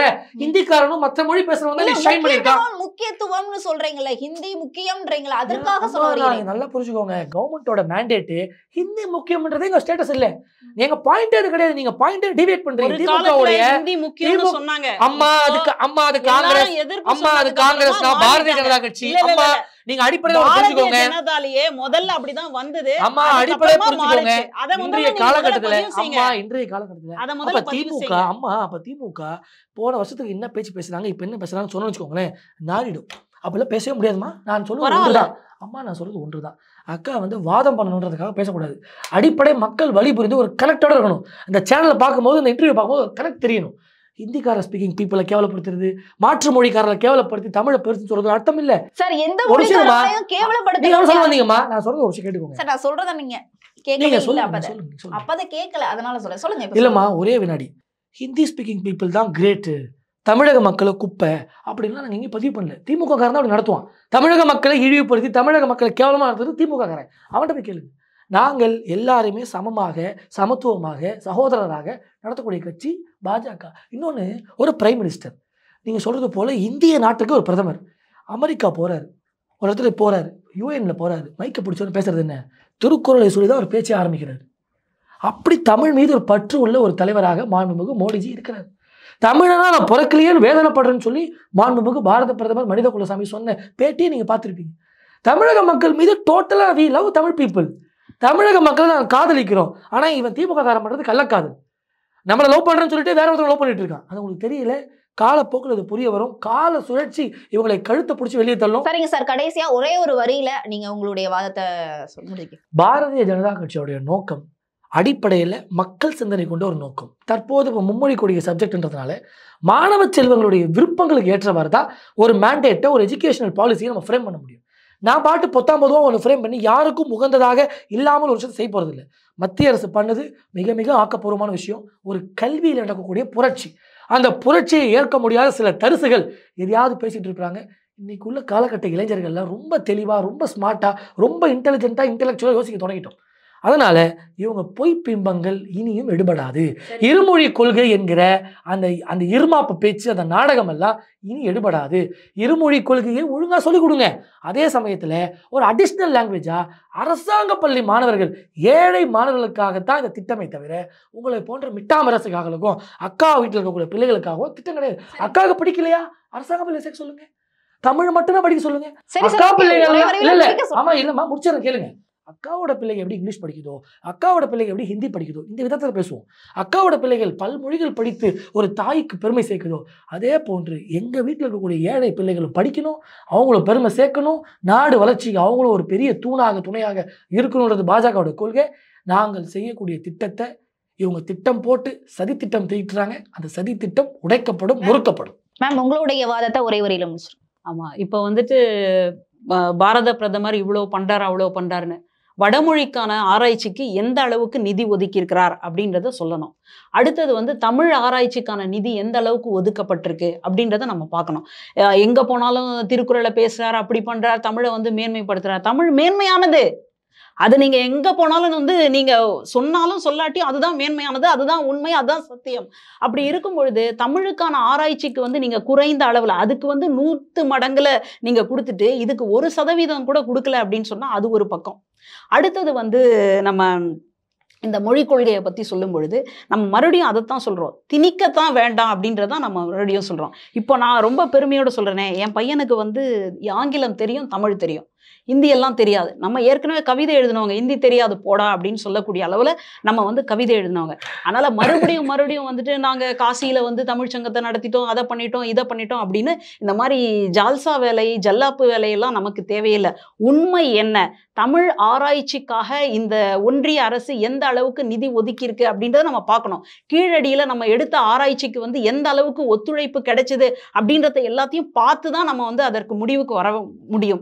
அடுத்தது வந்து ஒரு தாய்மொழியைத்தான் வந்து கத்துக்கணும் அப்படின்னு சொல்லி பிரதமர் விரும்புறார், அதைத்தான் வலியுறுத்துறார் அப்படின்னு சொல்றார். எனக்கு புல்லரிப்பா இருக்கு, பூரிப்பா இருக்கு.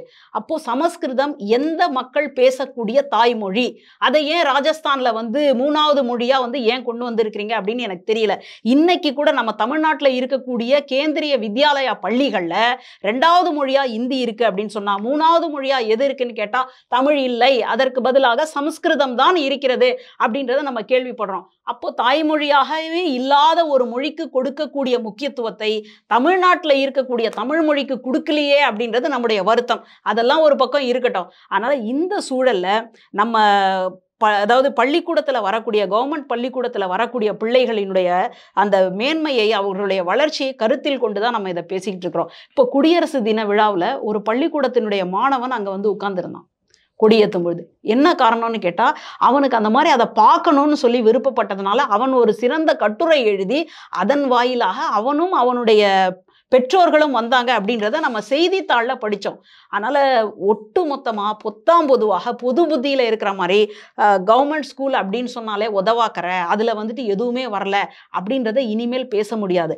கவர்மெண்ட் ஸ்கூலை வந்து மேல் நோக்கி எடுத்துகிட்டு வரணும் அப்படின்னு தான் இன்னைக்கு இருக்கக்கூடிய அரசாங்கமும் திராவிட கட்சிகளினுடைய அரசும் வந்து செயல்பட்டுக்கிட்டு இருக்கு அப்படின்றது தான் நிதர்சனமான உண்மை.